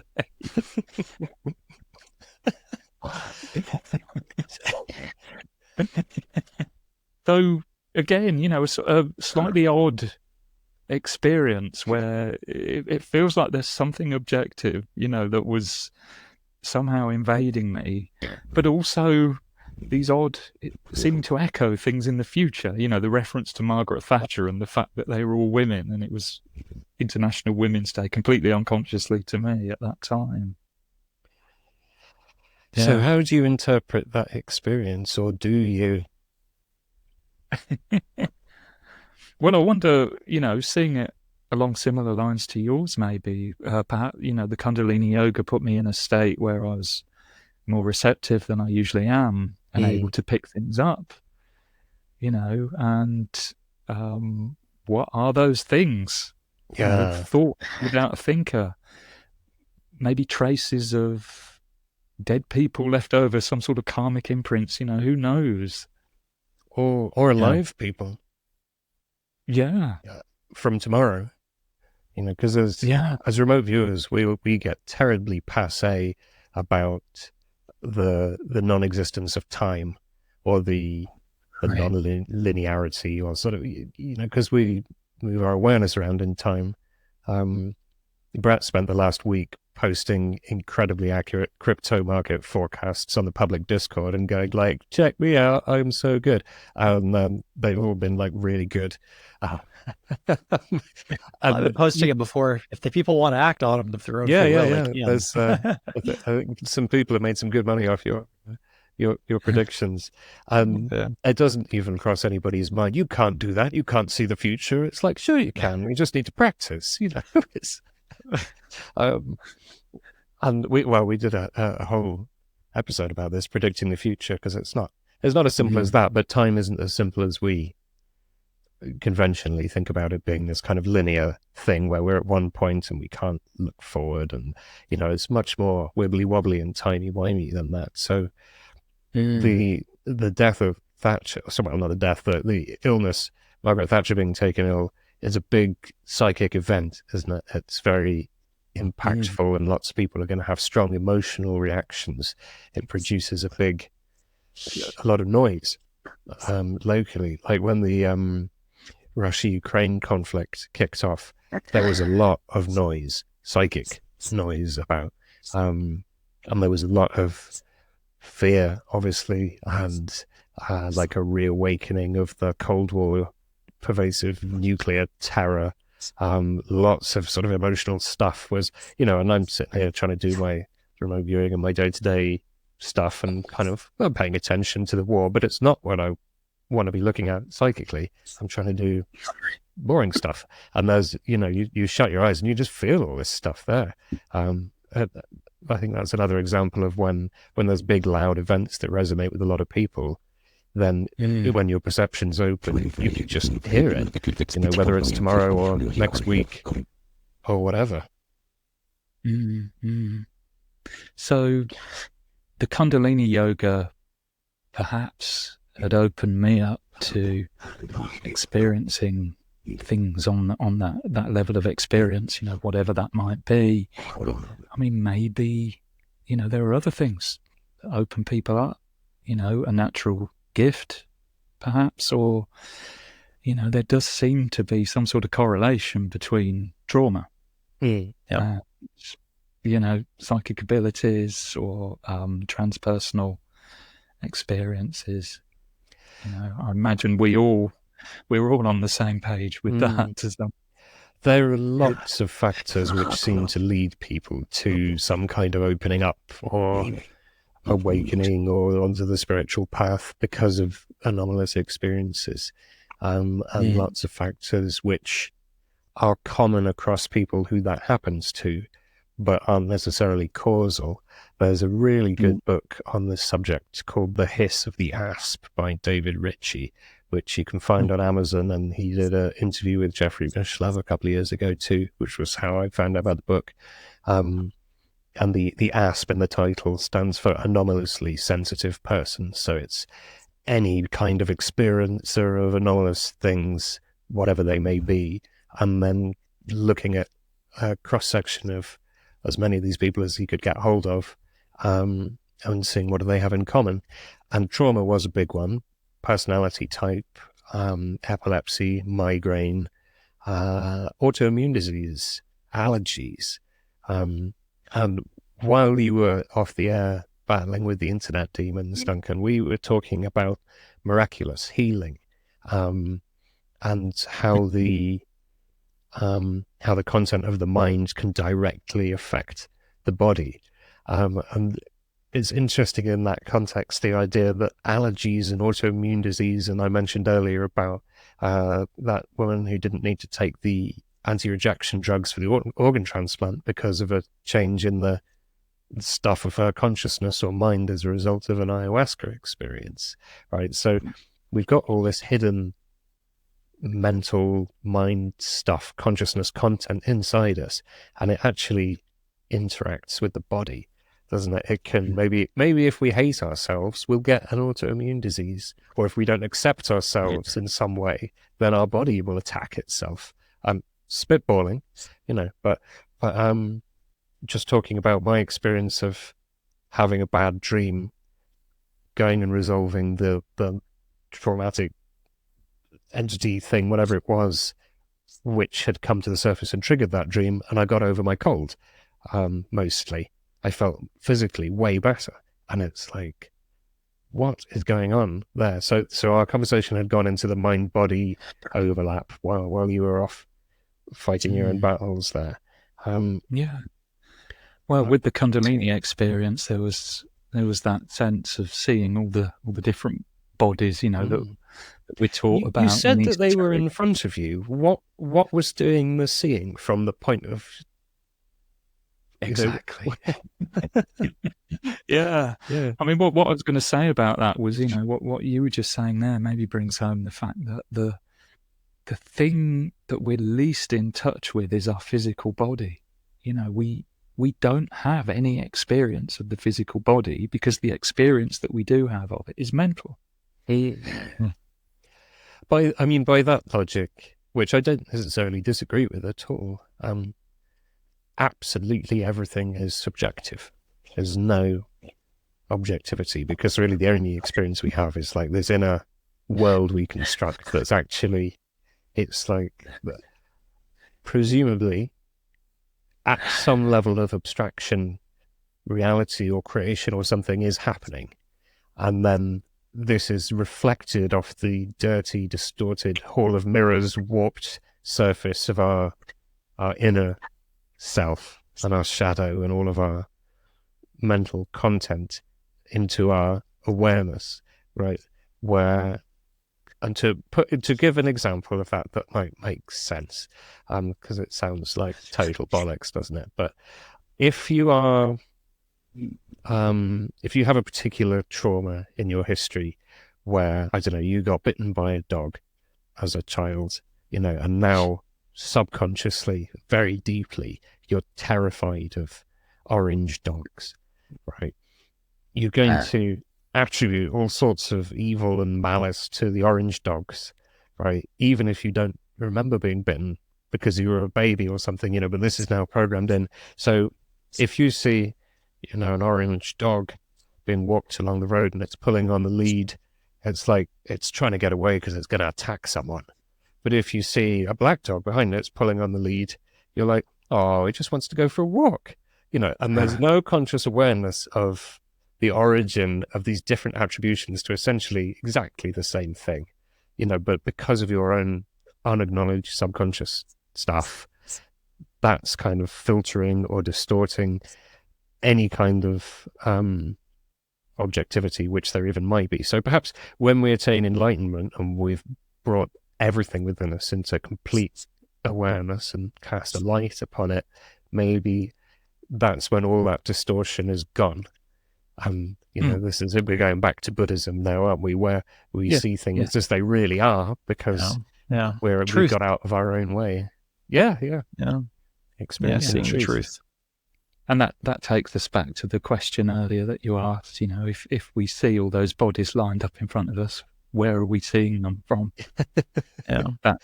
That the awakened mind, that the enlightened mind.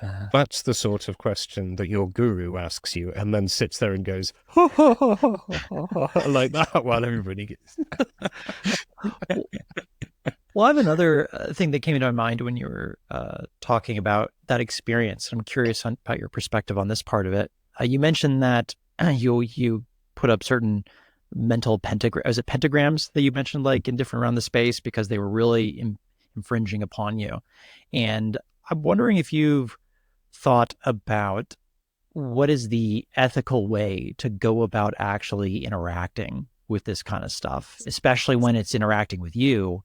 Is there a way to do it that, I mean, a lot of people like to talk about karma. A lot of people have very different interpretations of even what that means. But have you thought about how to boil it down from an ethical point of view? And I'll give you one tangent, and then I'm curious what your thoughts are. But really quick, of why it's interesting to me is I've remote viewed some of these more esoteric things in the past. And sometimes I actually describe what happened to that thing, why it's no longer around. One of those was actually the Bell Witch. It's a very famous case in the States where politicians, all sorts of poltergeist type like activity was happening. It would appear, they'd hear the voice, a bunch of people would hear the voice, and then just disappeared. It never came back.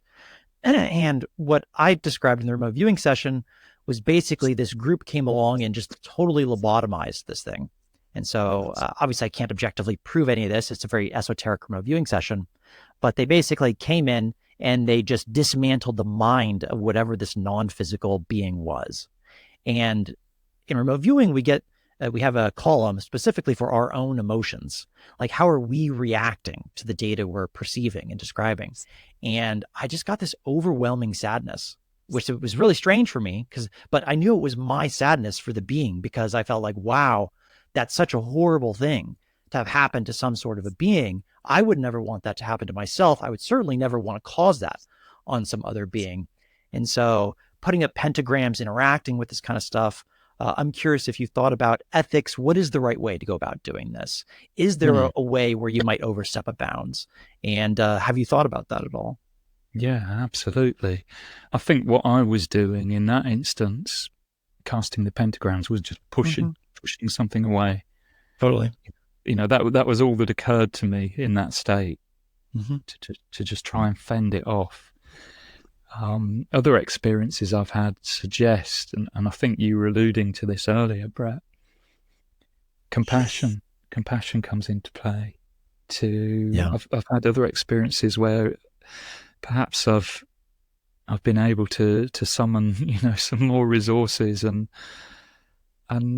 just embrace what's there, assimilate it, let it dissolve, let it dissolve, fall apart, within me by embracing it. There's a famous ancient Tibetan teacher called Magick who was a female lama, and she taught this technique.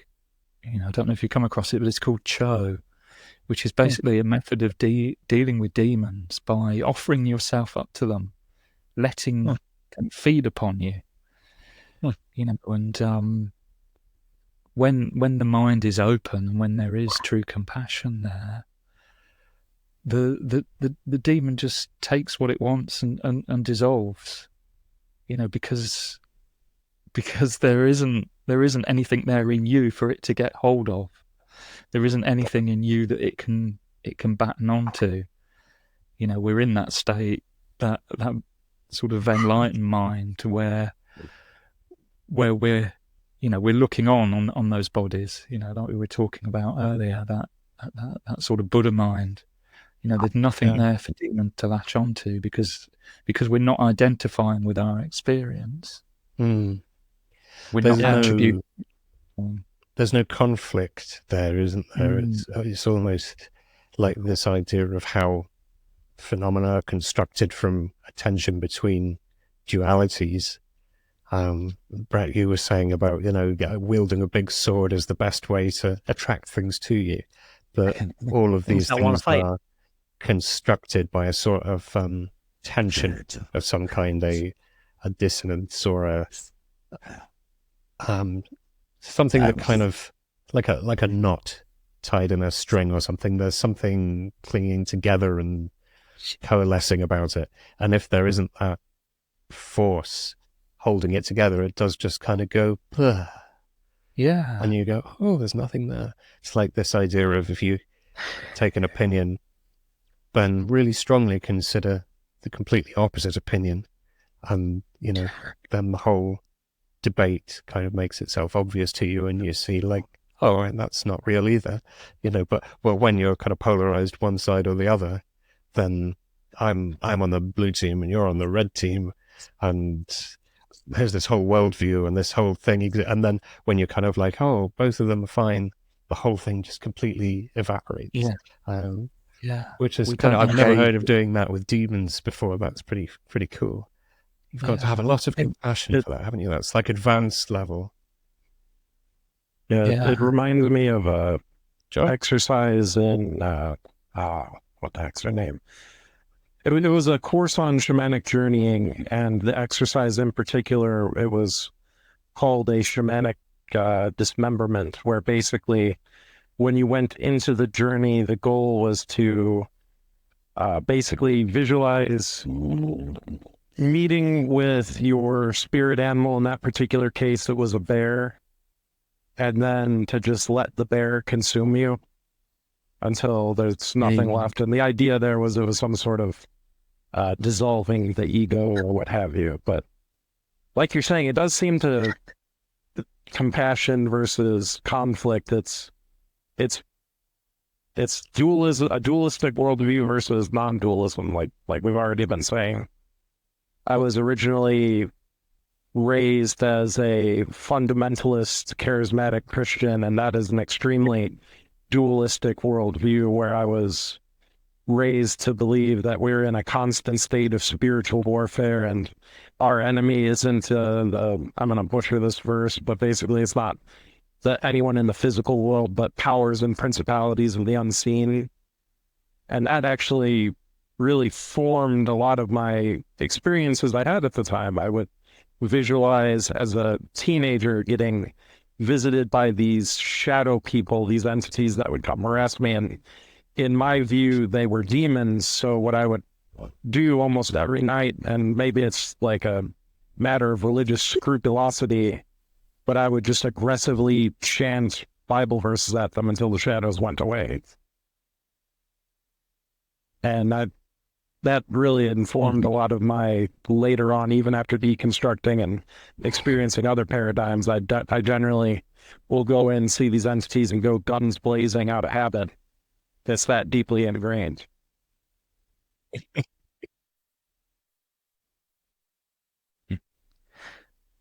Well, would you?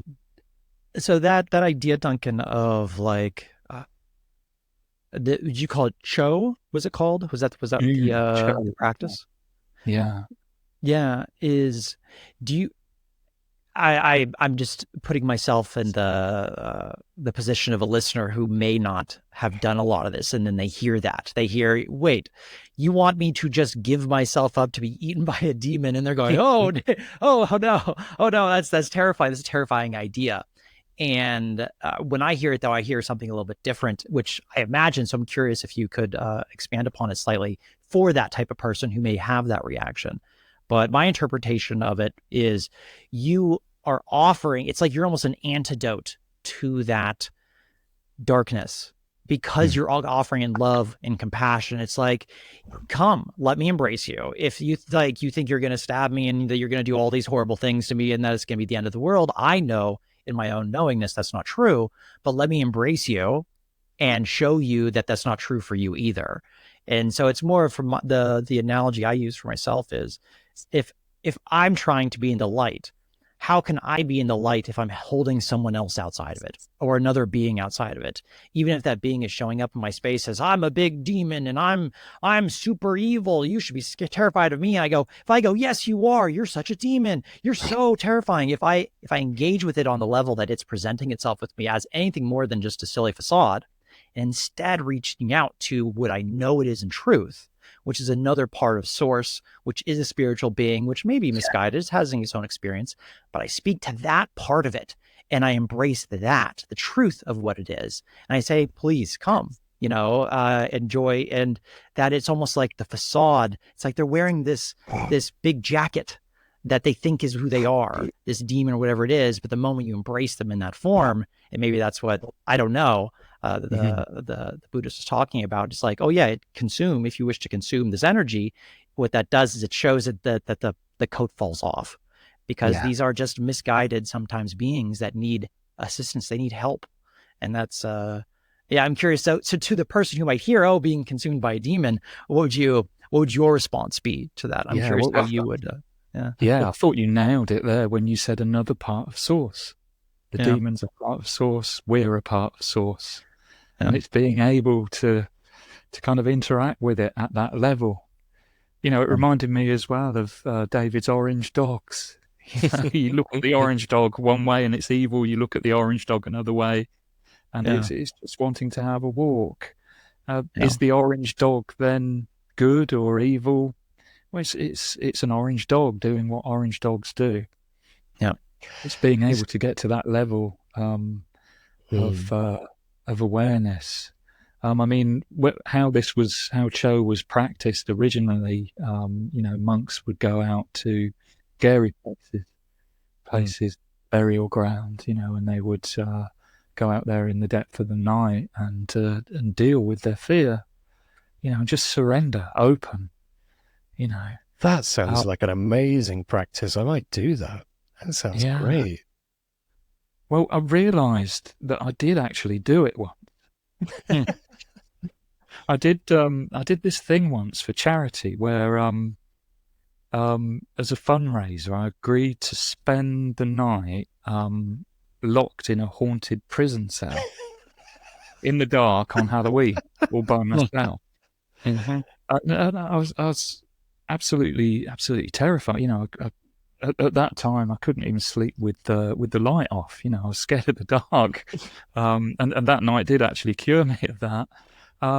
So yeah, sort of alone, all by myself in the pitch dark in this haunted place, all night, just dealing with the fear. And what I realise, and what I think this practice is probably intended to do, is to show you that all fear can do is make you afraid. That's it. I mean, once you're afraid, that's all fear can do. That's it. It's done. It perpetuates itself. Yeah. It's only going to add more of itself. Yeah. This hooks back into the idea of subjectivity in magic, and when we change what's inside ourselves, the experience of what's outside changes as well. Like orange dogs being evil and black ones being cute or something. But that becomes a cycle, doesn't it, where you become afraid and you don't necessarily know why you're afraid, but you just feel fear, and intellectually a model or an understanding will appear. I feel this way about orange dogs. Therefore, it must be because orange dogs are inherently more aggressive or more scary or something, because you have to rationalize your own feelings, right? They have to kind of be brought into. So then, because the dog is now inherently violent and scary, if you have to approach the dog, you're going to be afraid that it will bite you, and your body language is going to be all wrong, and you're going to be sweating fear pheromones, and you're going to really upset the dog and increase the likelihood that it actually will bite you, because you're going to freak it out, because it's going to go, this person smells like a crazy who could lash out, and now I'm scared, right? And this thing escalates. You get bitten by the dog, and then you go, see, orange dogs, I told you they were evil. And this is the mechanism, or a mechanism, by which things kind of repeat themselves. You could say it's a take on karma. But so when that happens with metaphysical or transpersonal experiences, things can get really weird really quick. When things present themselves and go, oh, I am a demon, I am an alien, I am whatever I am supposed to be, and you're scared, you're looking around for an explanation for this terrifying thing you have, and it gives you one and says, well, I'm the ascended masters, or whatever it says it is, and you go, well, it must be. How could it lie? It's a metaphysical phenomenon, right? And I think this, this is the key. This is the key to magic, David. To always approach everything with a very light touch. Yeah. Like you're saying, as soon as you take something seriously, as a thing, and engage with it on its own terms, then you're you're setting down the pattern for a relationship that's then going to unfold. I think it's so important in magic to approach everything with a light touch, and maybe here we can start to maybe sort of think about psychosis, because probably what we see in psychosis is situations where maybe somebody's unable to do that. The thing about psychosis, the difficult thing is the absolute certainty sometimes with which people have latched on to whatever it is that they're experiencing. Like, they are the Messiah. It's true, and they need to save the world, and something dreadful is going to happen if they don't. Please correct me if I'm wrong here, because I'm sure you have the best understanding of psychosis of all of us, but as somebody who hasn't experienced it, in trying to apply some of the models that we've talked about today to it, it seems to arise by that cycle where you're scared of the orange dog and therefore it bites you, and therefore you're scared of the orange dog and the thing escalates. It seems to arise where a process kind of like that happens in your worldview, where it can start with a little loop like that or a little conflict, and then it sort of, have you heard of what is it called, the black goo conspiracy theory or something, where there's like some sort of terrifying substance that physicists were going to make in a lab that would cause all the matter to kind of collapse into a goo, basically, and it was going to spread like a disease of atoms and molecules, and everything would become goo, the whole universe or something, and it came out of some speculative science writing and then was like run with by people who wanted to write scary stories and scare people on the internet, and they succeeded for a while until they came up with a new one, but it kind of happens like that within the worldview, I guess, including the sense of self as well. So how you experience yourself and what's around you, it starts with a little discontinuity, or prion diseases might be another analogy, where you have a malformed protein, and when it comes into contact with the same protein with the correct form, it flips it round into the malformed version. So it's like a structural virus that just blossoms and turns things into dysfunctional mush. Can we apply this idea about misattribution and subjectivity kind of spiraling to the formation of psychosis, or am I barking up the wrong tree? Sorry, the dog metaphors won't stop now. Maybe it's about different styles of proliferation.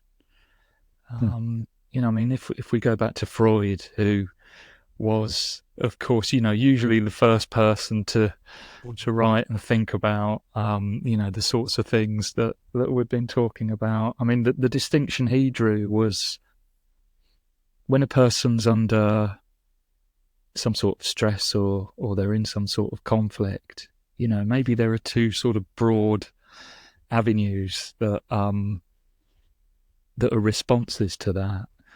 And the first one are the sorts of distress coping mechanisms that we often see, that we might call neurosis. So if we were in a situation where we're under pressure, what we might do is sort of change ourselves in response to that. And often, these are the sorts of things that you see cropping up under the heading of mental illness.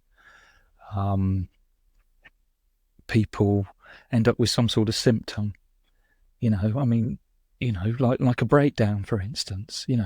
I can't go on because I'm ill. That's one way of dealing with intolerable stress. We just cease to function. So what's happening there is we're changing ourselves. But what maybe the distinction might be in psychosis is another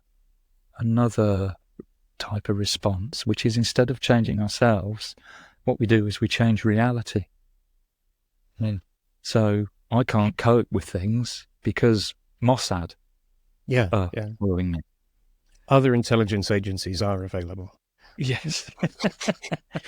You unfortunately see this even in communities like remote viewing. This is something that David has brought up in the past. Apparently it's been, I haven't been as in touch as you, David, but where there's those in the community that they profess people are remote viewing me, stop remote viewing me. And they come into the Discord and the communities. Yeah, I mean, these are not remote viewers. These are people who've come to this conclusion, and they've come looking for remote viewers in order to ask them how to stop the remote viewing that they imagine is happening. Yeah. And so it's not Mossad, it's remote viewers are the enemy coming to get me in the middle of the night. But there you can see you might have a feeling of being watched, but nobody's there. And maybe some strange synchronicities take place. And then you put those things together and rationalize, well, what can do that? The only thing that transcends time and space with its awareness is remote viewers and psychics. And they're obviously harassing me because they're leaving me these subtle clues in my day-to-day experience, just to let me know that they're watching. And actually it's, yeah, those things are probably happening. You probably do feel like you're being watched and you are having weird synchronicities, and that's fine. I mean, it might be that you're not really being watched. It might be that you are, but I'm almost certain it's not by remote viewers. It would be a very boring job for a remote viewer to do that. And nobody would pay for this kind of work. Do you find that with... So go ahead, Duncan. Yeah, no, sorry, what are you going to say, Brett? I was just curious if, do you find that through the the counseling that you do, that these kind of things pop up? Is it usually like these types of things, or do you find it's like a wide variety? I'm curious, like what your experience is, because you do open yourself up and you're to listen, to understand, to acknowledge these types of experiences for people to help them work through them. Is it really just a huge grab bag, or do you find that it's a certain type of scenario tends to crop up more often with the people that you work with? I think it's maybe more in terms of structures, common structures, perhaps. Like that distinction, that we've drawn between neurosis and psychosis. Neurosis meaning that we change ourselves in order to deal with stress. Psychosis meaning that we change reality. There's a structure there. If we're changing, if reality is being changed in some way, if it's being altered, then there must have been a sense of the reality that it's being altered from in order to make the alteration. And often there is a grain of reality in, everything that people experience. Yeah, so, I mean, one that springs to mind is, the kind of David Icke idea of the lizard people, the lizard elite. Yep. Maybe there is a grain of truth in that, which is, why would people behave so cruelly and dispassionately and violently as they do, if they were really human? In a sense. This was actually part of my own meandering path towards taking up magic and meditation and spiritual practices, is because I'd started kind of looking into all of the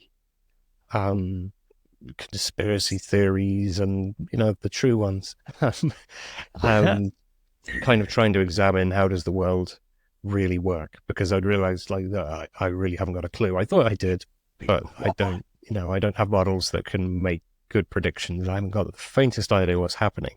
And the more I looked at all of the terrible ways that people behaved in positions of power and otherwise, the more I got this idea that this cannot be explained just by greed and malice and simple base animal stuff. There is some missing part of the picture here. And this was a few years ago, and it was a very weird time in my life, so I can't remember the coherent argument that I came to, but it was basically in answering that question was, the thing that I've missed here is the the reality of spiritual, metaphysical, transpersonal effects and phenomena, and post-materialism, basically, because you need that to explain the nuance with which people are awful people.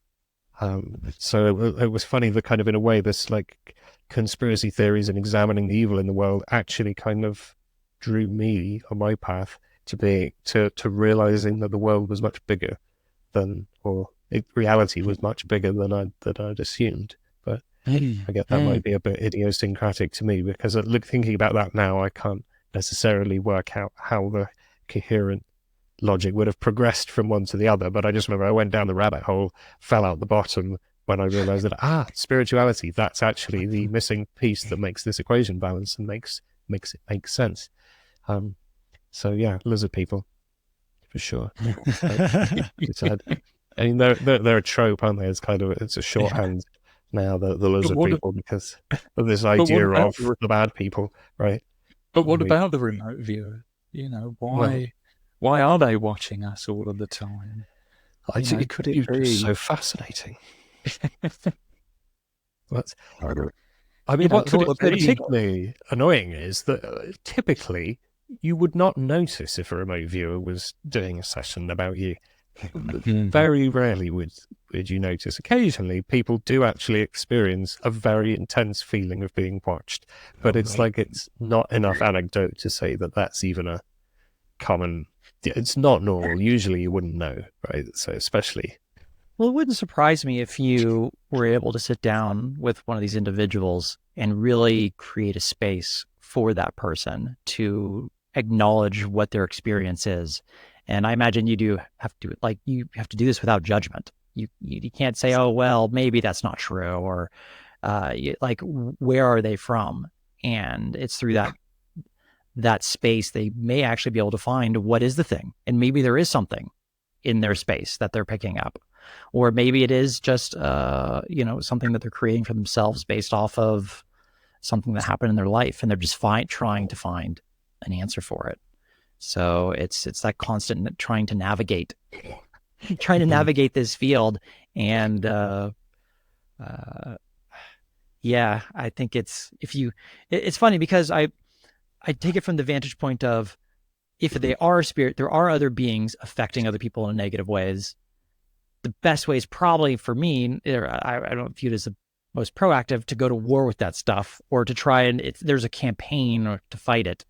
But at the same time, I still want I want what's best for everyone too, to the best of my ability. So how do you merge those two things together?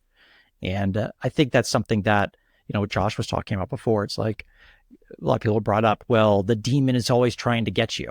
And so if there's always this antagonistic force, what are you supposed to do? Just not do anything and lose? And I don't know. I think these are the kind of topics that just aren't thought about by a lot of people. It's usually just black and white. It's like, evil is evil, good is good, and I'm good and they're evil. And then evil exists because you have to believe that you're good, right? Isn't it? When it's another duality that you can collapse. And then the demons stop being evil, and you can just have a normal conversation with them rather than projecting it. Maybe one thing to think about is what is the problem that's being solved in these scenarios. And like you were saying, if there's a feeling somewhere that we're bad, then the idea that might be someone else instead is maybe a solution to that problem.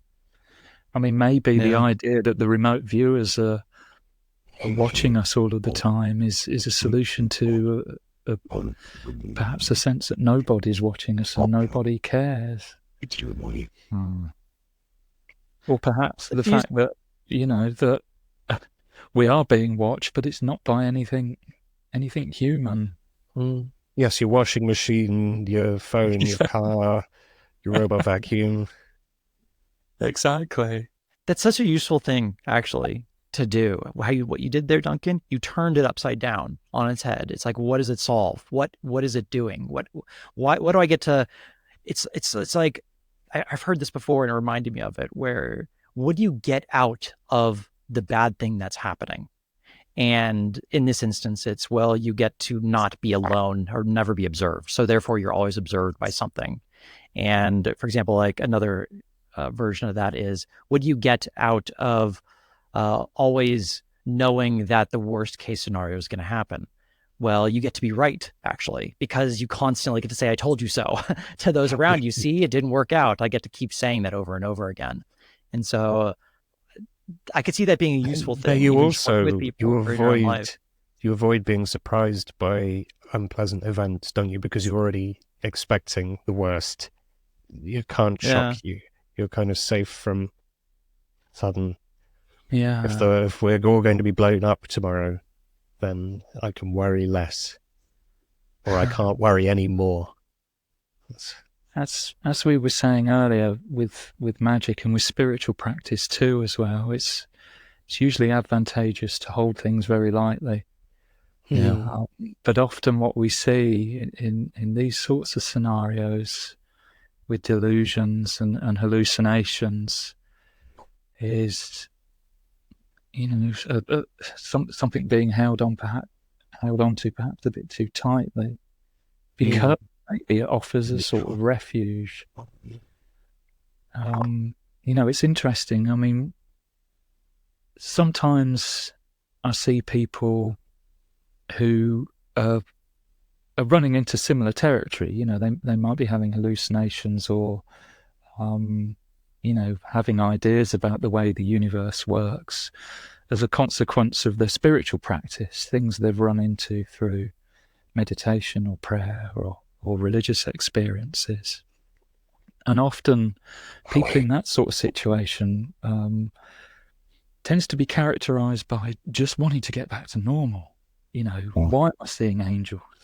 Why am I having all these energy currents running up and down my body? I just want to get back to normal. This is awful.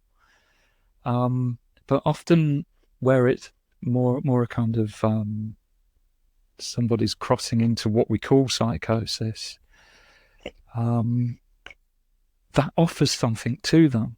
There's a refuge there. They won't want to come out of it, because maybe on some level they feel safer there, knowing that they are the Messiah, or knowing that what they're dealing with is the remote viewers or the intelligence services. Is this what I was talking about earlier, where we have to intellectually understand or label the threats or the experiences that we have, and we have to be able to say that is a angel or that is a alien, and in a way we're manifesting that experience for ourselves, because we have to experience something, or we have to understand what we can't just be like, well, I don't know what that is, and it doesn't look like anything, and it feels like something unfamiliar, and I don't know where it comes from or if it will hurt me. We can't naturally do that. We have to go, oh, it's like this, it's probably that. And then that becomes that like self-fulfilling prophecy almost. And that's the mechanism by which we conjure up these scenarios. And then that becomes our whole, we're like trapped in the bubble of everything we see is then colored with that interpretation. And you can't see outside of it to kind of course correct in a way. Because everything has to come into agreement with it. Everything has to fit in, right? So if you end up with beliefs like, I'm the Messiah, that's probably not the first thing that happens, is it? The first thing that happens is probably the plants are talking to me, or it always stops raining every time I step outside, or something, little things. And the incorrect worldview or the labeling grows, and just like orange dogs are horrible, and then you get bitten by them, more and more things start to kind of come into agreement, and the thing actually kind of grows until so much amazing stuff is happening to you that being the Messiah is the only logical explanation for that. So then that gets sucked into the construct as well. And it is then not differentiated from all of the other parts in it, because they all are internally consistent. And the worldview is kind of, it's like an expanding bubble where more and more and more weird ideas are in it. Is that even remotely on the right track as to Yeah, how it yeah, I sort of think so. grows and expands. Yeah. And one of the things that always surprises me is, when I've worked with people who have some sort of psychiatric diagnosis, may have seen psychiatrists and may be taking medication, always surprises me how infrequently they've ever actually been listened to or had anyone to talk to about those experiences and what they might mean. Because in a psychiatric context, it's just treated as an illness that needs to be gotten rid of. And I'm not saying by any means that people need help sometimes. People can be a danger to themselves and to others when they're entering this territory. I'm not saying that that's not the case, but it always surprises me how they've never seemed to have the opportunity to talk through what it might mean, what it might actually be about. The very idea of mental illness is maybe problematic because our mind is where we live. It's our experience. Is it really applicable to talk about that as being a disease in some way? Of course, if you break your arm or if you get a virus, of course that needs to be something that needs to be fixed or got out. What about if you break your mind, though? Yeah. From that, should you, say that's a mental injury. Yeah. Should you get rid of thoughts? Should you get rid of feelings? Because they're so much a part of us. Is it even right to look at it as a disease? There's a really good TED talk called Psychosis or Spiritual Awakening that you can probably still find on YouTube, looking at I think it's this one that looks at the shamanic initiation, where shamans are kind of chosen and often get mortally ill as a child and have a period of isolation in the wilderness. And there's sort of, it is a path which commonly chooses you. You don't choose it, but these things happen, and the person gets kind of scrambled and busted up and reassembled, and now they're the shaman, whether they like it or not. And they've got all these spirits that those are the ones that you're stuck with, those are the ones you're working with, and it's not a matter of choice. But we would look at that in the West and go, well, that's psychosis, you're ill. But then there's other contexts where people go, oh, the kid's a shaman, just give them some water and leave them for 6 weeks, they'll be fine. Maybe they will. And psychiatry has run into difficulties with this because, of course, as people have become more culturally sensitive, in some cultures, what we're talking about, like you were saying, it's regarded as normal. There are structures for coping with it. So then psychiatrists are sort of confronted with the problem that what we consider, strange behaviour, bizarre, in other cultures isn't. And they've been forced to admit that if somebody's presenting these symptoms, and they come from a different culture, then in that case, no, they're not psychotic. This doesn't apply. Isn't there an exemption in the DSM that's like something along the lines of with spiritual component or something is the last bullet point, and that is no, then they're not ill. But if they're crazy but not spiritual, then we give them tablets, pills and injections and stuff. But if there's a spiritual component, no, they're fine. We don't, it's this is the same phenomenon.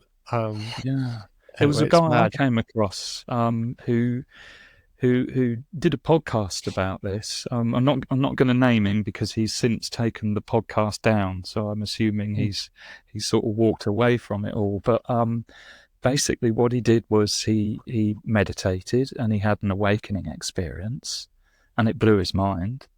And he thought to himself, well, I should tell people about this. This is interesting. So he went to his doctor and he said, I'm enlightened. You might want to study my brain, and see what's different about it. and with predictable consequences. He was sort of detained in a mental institution, and basically told that he was too happy, and that he was obviously manic. This blew his mind, because to him, he was just trying to be helpful. He thought that scientists would be interested in what he'd experienced, and eventually, what he did was I think he must have read that page in the DSM, and he said to them, actually, this is a religious problem, and then they were forced to let him out. Wow. That's Wild great, experience. isn't it? On There's oh, sorry, Brett, go ahead. Yeah, it's interesting. This is reminding me of, I'm not sure if you've read his book. Dr. Kirby Surprise wrote a book called Synchronicity, and he's a clinical, I think, psychiatrist. I'd have to double check, but he writes a lot about synchronicity and how a lot of these individuals, like you've mentioned, a lot of people just don't listen to them. They won't even they just assume everything that they're saying is totally nonsense, and it doesn't even go in one ear. It's just ignored, which is kind of sad. And he was someone who was fascinated with this idea of synchronicity, and he had clients who were institutionalized, but there would be so many instances with some individuals the synchronicities would line up every single time that he had a session with them, that it would blow his mind. Or he'd say, you're not going to believe me. I'm not going to tell you. He says, well, God talks to me through the radio. And he says, no, well, and so the patient constantly just saying, well, you're never going to listen to me, because that's what he'd been treated for years. And this was the first person who had said, no, show me. Let me listen at least. I'll listen to you. And sure enough, in several instances, he said, this is what's going to come out next on the radio. They're going to talk to me through, they're going to say my name in a commercial, and it's going to be God talking to me to go do this. And the very next commercial on the radio could be very easily interpreted as that's exactly what it said. And so it was through that process of, well, how much is reading in and projecting, which there's a degree, but then how much is also this potential ability that humans have to, like we were all the way back at the beginning of our discussion, affecting reality in this non-linear way. It's an asymmetrical affecting reality, which is, I think, to be honest, what I would say a form of manifestation is, which comes out of magic. And I mean, when I did work with executives on achieving, let's make more money, a lot of it was really taking their focus in their mind, creating a crystal clear picture of what they wanted to create. And then any resistance that they had within themselves, whether it's a trauma or a belief or whatever it is, we then handle that through just talk, counseling, and then right back to okay, what do we see for ourselves? What do we want to create? Crystallizing that image of where they see themselves in the future. And I wonder if what goes on in some of these instances with people is that they actually have this uncanny ability to affect reality in these peculiar ways, or their experience that other people even can experience. But then like you mentioned, tying it back into it, you said, David, that's the beginning of this loop, that it's not necessarily, that's not the truth of all of it, but it's the truth they're experiencing of it. And so it's like this super complex soup of variables that are going on that can lead people down to incorrect conclusions, but it's not all a fabrication. And if we just listen to them, interpretation of number synchronicities, when people see, every time they look at the clock, it's 11:11 or whatever, and they see the same number everywhere. And it's happened to me, you shouldn't read too much into it, right? Slippery slope. God, the numbers are talking to me. They mean something. I just need to decode them, and I'll have the answer. You've got to be careful with that stuff, right? But it is a phenomenon that happens, and it's really common. I'd always kind of ignored it. Just, it's sort of nice, and you think, oh, is it? That's nice. But I'm not going to start trying to decode messages from God in the time on the clock radio or something. Like it's but undeniably, people have the experience of seeing repeating and significant numbers really regularly, and see, like they'll see it on vehicles and adverts and the time, and the same thing will crop up a lot. And sometimes it'll be meaningful, that'll be the sort of Jungian thing, and sometimes it'll just be the same thing, appears everywhere, and I don't know why. And I had a really good idea for what is going on there, which is that it is, like you say, Brett, a kind of manifestation where maybe your awareness or yourself has kind of started to grow through time a bit. You're kind of a bit opened up, and things are just sort of falling into sync. And the universe is starting to listen to you a bit, or your thoughts are starting to affect outwards a little bit. And obviously, we've already established we don't get to shoot fireballs out of our hand like Harry Potter, but maybe these minor things that don't matter and don't set anything on fire, we can do because nobody else is going to see it. It doesn't affect the bigger picture. Well, there are magical techniques for doing that intentionally. Things like gematria. Kabbalah. I mean, that's the point of that experience, to make everything full of meaning. That's a really good point. Yeah. And if you're a magician, if you're a spiritual practitioner, you're probably going to run into that territory where everything fills up with incomprehensible meaning. But again, like we've been saying, what you need to do there is to hold it lightly. I mean, there's a therapeutic aspect to it. Synchronicities can be wonderfully freeing, wonderfully therapeutic, because in a synchronicity, it's like the universe is sort of turning around to you and winking and saying, hi. It's like, you're seen by reality in these experiences. And having that consolation, that you matter, that the universe is a meaningful place and you belong here, and what you think and do matters, can be incredibly healing. And yet it can also tip over into... This is where, as practitioners, when we get into the gematria and the number synchronicities and the sacred geometry and all those other paths which are sort of doing the same thing, we actually have to flirt with psychosis, I think, in order to overcome that. We seem to make it out okay somehow, but perhaps sometimes you don't. Some of us. Because I've been there. There's a few pages in my magic journal where you look at them and it's like, this is just grade A schizo posting. This is absolute. If I saw somebody posting this on Reddit, I'd be like, that. Oh, there's a red flag. We don't. It's fine. It lives in it was in its own little compartment. It didn't mess my head up. It was just like, oh wow, it's really weird things. What does it all mean? And then, a few days later, I'm fine. So it's weird. But I mean, I've been a member of... Go ahead. Yeah, I mean, I've been a member of a magical organisation for about 15 years, and you do sometimes see people who come in, start to do that sort of thing, and they crash and burn. Yeah. It happens in remote viewing as well. It happens absolutely in remote viewing. Get out into that bigger universe without being prepared for it. Because remote viewing is a ridiculous thing to do from a spiritual point of view, because we're teaching people cities, we're giving them powers with no spiritual development whatsoever. And there are people out there pretending that this is just science, right? Which is disingenuous, and it leaves people completely vulnerable and unprepared to deal with things that they can subsequently run into. And I've seen people get into really serious trouble. There's lizard people, in fact, no less. Literally, that was part of the experience. That's not pretty. But I've also seen the opposite happening, which is people might come into the organisation and be in that realm, that danger zone.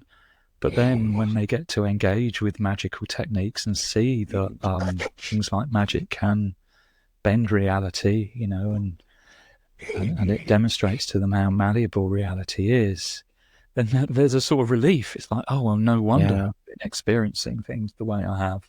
And I've actually seen it kind of pull people out of that danger zone as well. But why do you think it's one way or the other? Why do you think that is for some people, but for others, they actually they embrace almost a psychosis when I've had firsthand experience of this, where someone I was working with really deep into remote viewing, really deep into using it in a professional setting for clients.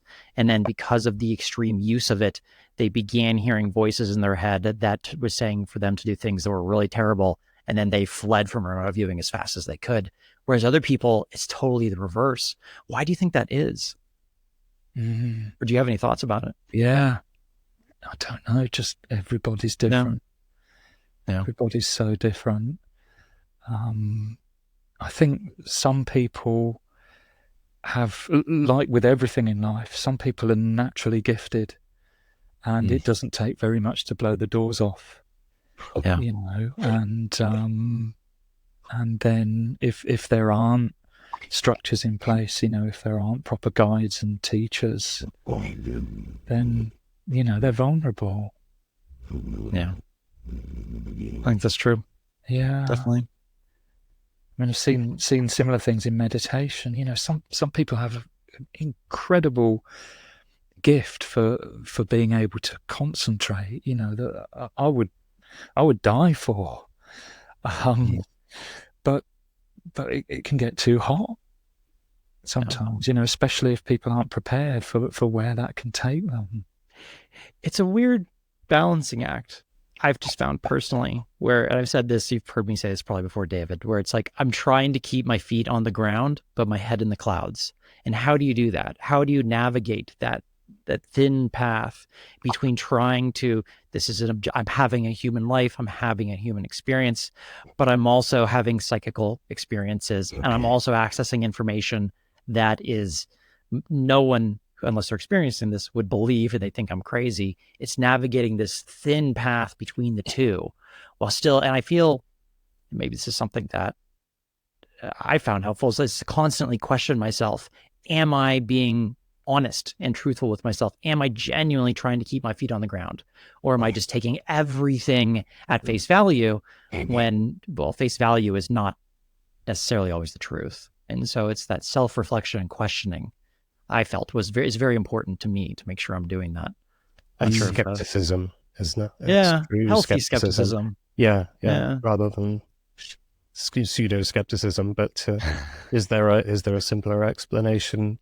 Is it definitely what it appears, given that I know everything is highly subjective? Is this maybe telling me more about myself than it is about some objective external reality? And then very quickly, the lizard people just don't matter anymore. I love the light touch. I love the light touch you say. Like, it's perfect. That's like the laughing Buddha, right? Where it's like, don't take it all too seriously either. And that helps you not fall down those rabbit holes. And don't take yourself too seriously either, because you know, that's part of the same illusion as everything else. Misleading. I mean, there's that thing called the phenomenon these days. You know, it gets referred to as the phenomenon. And I mean, my hot take on the phenomenon is it's radically incomprehensible. We will never know what it is. The relationship we have to it is one of non-understanding. You know? It is in its nature to be incomprehensible, isn't it? That is what it is an unknowable thing. So if I'm really, really happy to hear you say that, because I've said that before and everyone goes, no, man, it's aliens in flying saucers. And I'm like, no, it's not. Unless it is. It's the funny part.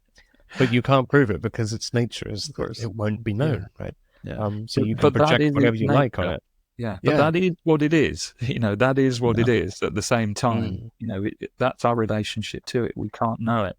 So given that, you know, what is the wisest thing to do? It's got to be that kind of light touch approach, you know, where we try and keep everything open that we possibly can. Would we look if it was? And it's like a constant question. And so it's like a beckoning you further. It's like unknowable. And then there's this human part of me that goes, well, I can know things. Why can't I know this? And then to reach out and try and grab it. And then, you know, you reach out into the air and maybe you get a little bit more understanding of this, but still the thing itself is still this perpetual mystery. I wonder if that is by design to get us to wake up towards source. Wakes people up, right? Yeah, and that it's the motivator. If we didn't have a motivator, we maybe it'd be less likely to do it. And the reason that unknowable thing is the motivator. The reason it's unknowable is because you can't stop learning, because you'll never get the answer. So it forces you to learn until you go, keep going. Oh, wait, this is unknowable. I get it. You know, enforces that growth. Like, look at Chris Bledsoe, I think, who wrote the book. I can't remember what it's called recently, but he like went from nuts and bolts, flying saucers and aliens, to now he's writing about apparitions of the Virgin Mary in his back garden, and has just done like a complete story arc from material to totally metaphysical throughout. And he's somebody who experiences a huge amount of this, and has the government guys coming around to look at the orbs that he's got. There's all sorts. He's one of those people that just attracts weird stuff, but has still gone through that material linear time kind of perspective, getting slowly smashed violently apart over time until I think the latest, his book is called UFO of God, I think. So it's just gone like fully spiritual. And I think that's a really good example of how this thing works. And maybe I'm projecting agency onto it where there is none. Maybe it doesn't have a will to do this, but that is what it appears to do nonetheless. Because like Brett, your origin stories, you were doing video game design or political science, so you were doing a normal thing, and then animation. You saw a flying craft UFO thing that came and like zooped at you. And now look at you. Oh yeah, you're a that mess. was my origin story. I certainly was a mess after I saw a flying saucer go over my head and then take off at like warp speed on Star Trek. But it's and that was all you needed. Interesting. Right? You didn't need the full it was a little abduction experience.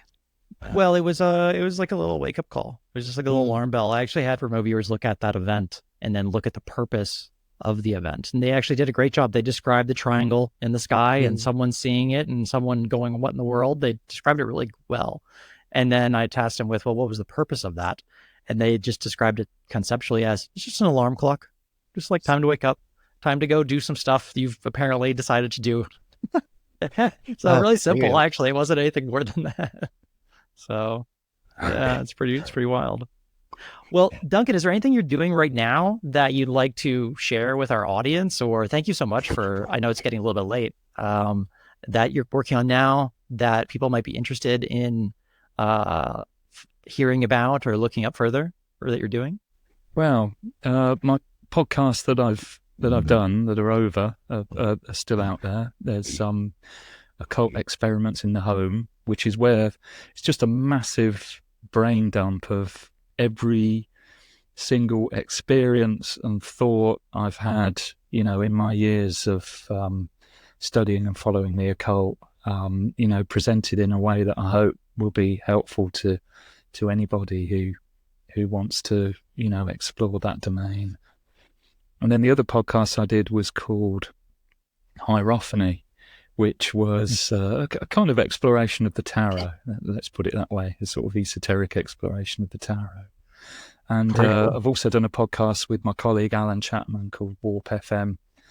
And these are all finished products. So I'm in a kind of liminal state at the moment. I've recently written... Yeah, I've recently written a novella, which hopefully will be ready in the next few months, and hopefully there'll be a new podcast coming along. Are you sure you're not going to do any more Warp FM? Because I was really enjoying that. It was like one of the best podcasts I've listened to. We noticed something really strange, which was, if you look at the numbering of the episodes, the content corresponds to the Tree of Life. Oh no! Brilliant. Oh, so you had to stop. So we got to number 10, and we realised that was Malkuth. No. You've got the 4 Kabbalistic worlds, so you could actually do another 30. That's really wild. That's fascinating, though. That's brilliant. Very cool. Well, is there a website that you'd like to promote that they could immediately see all your stuff, or social media or anything like that? Yeah, all my stuff is at my website, oeith.co.uk. OEITH, Occult Experiments in the Home. If you pronounce that as a word, does it rhyme with Keith? Yes. Right. Excellent. That's canon now.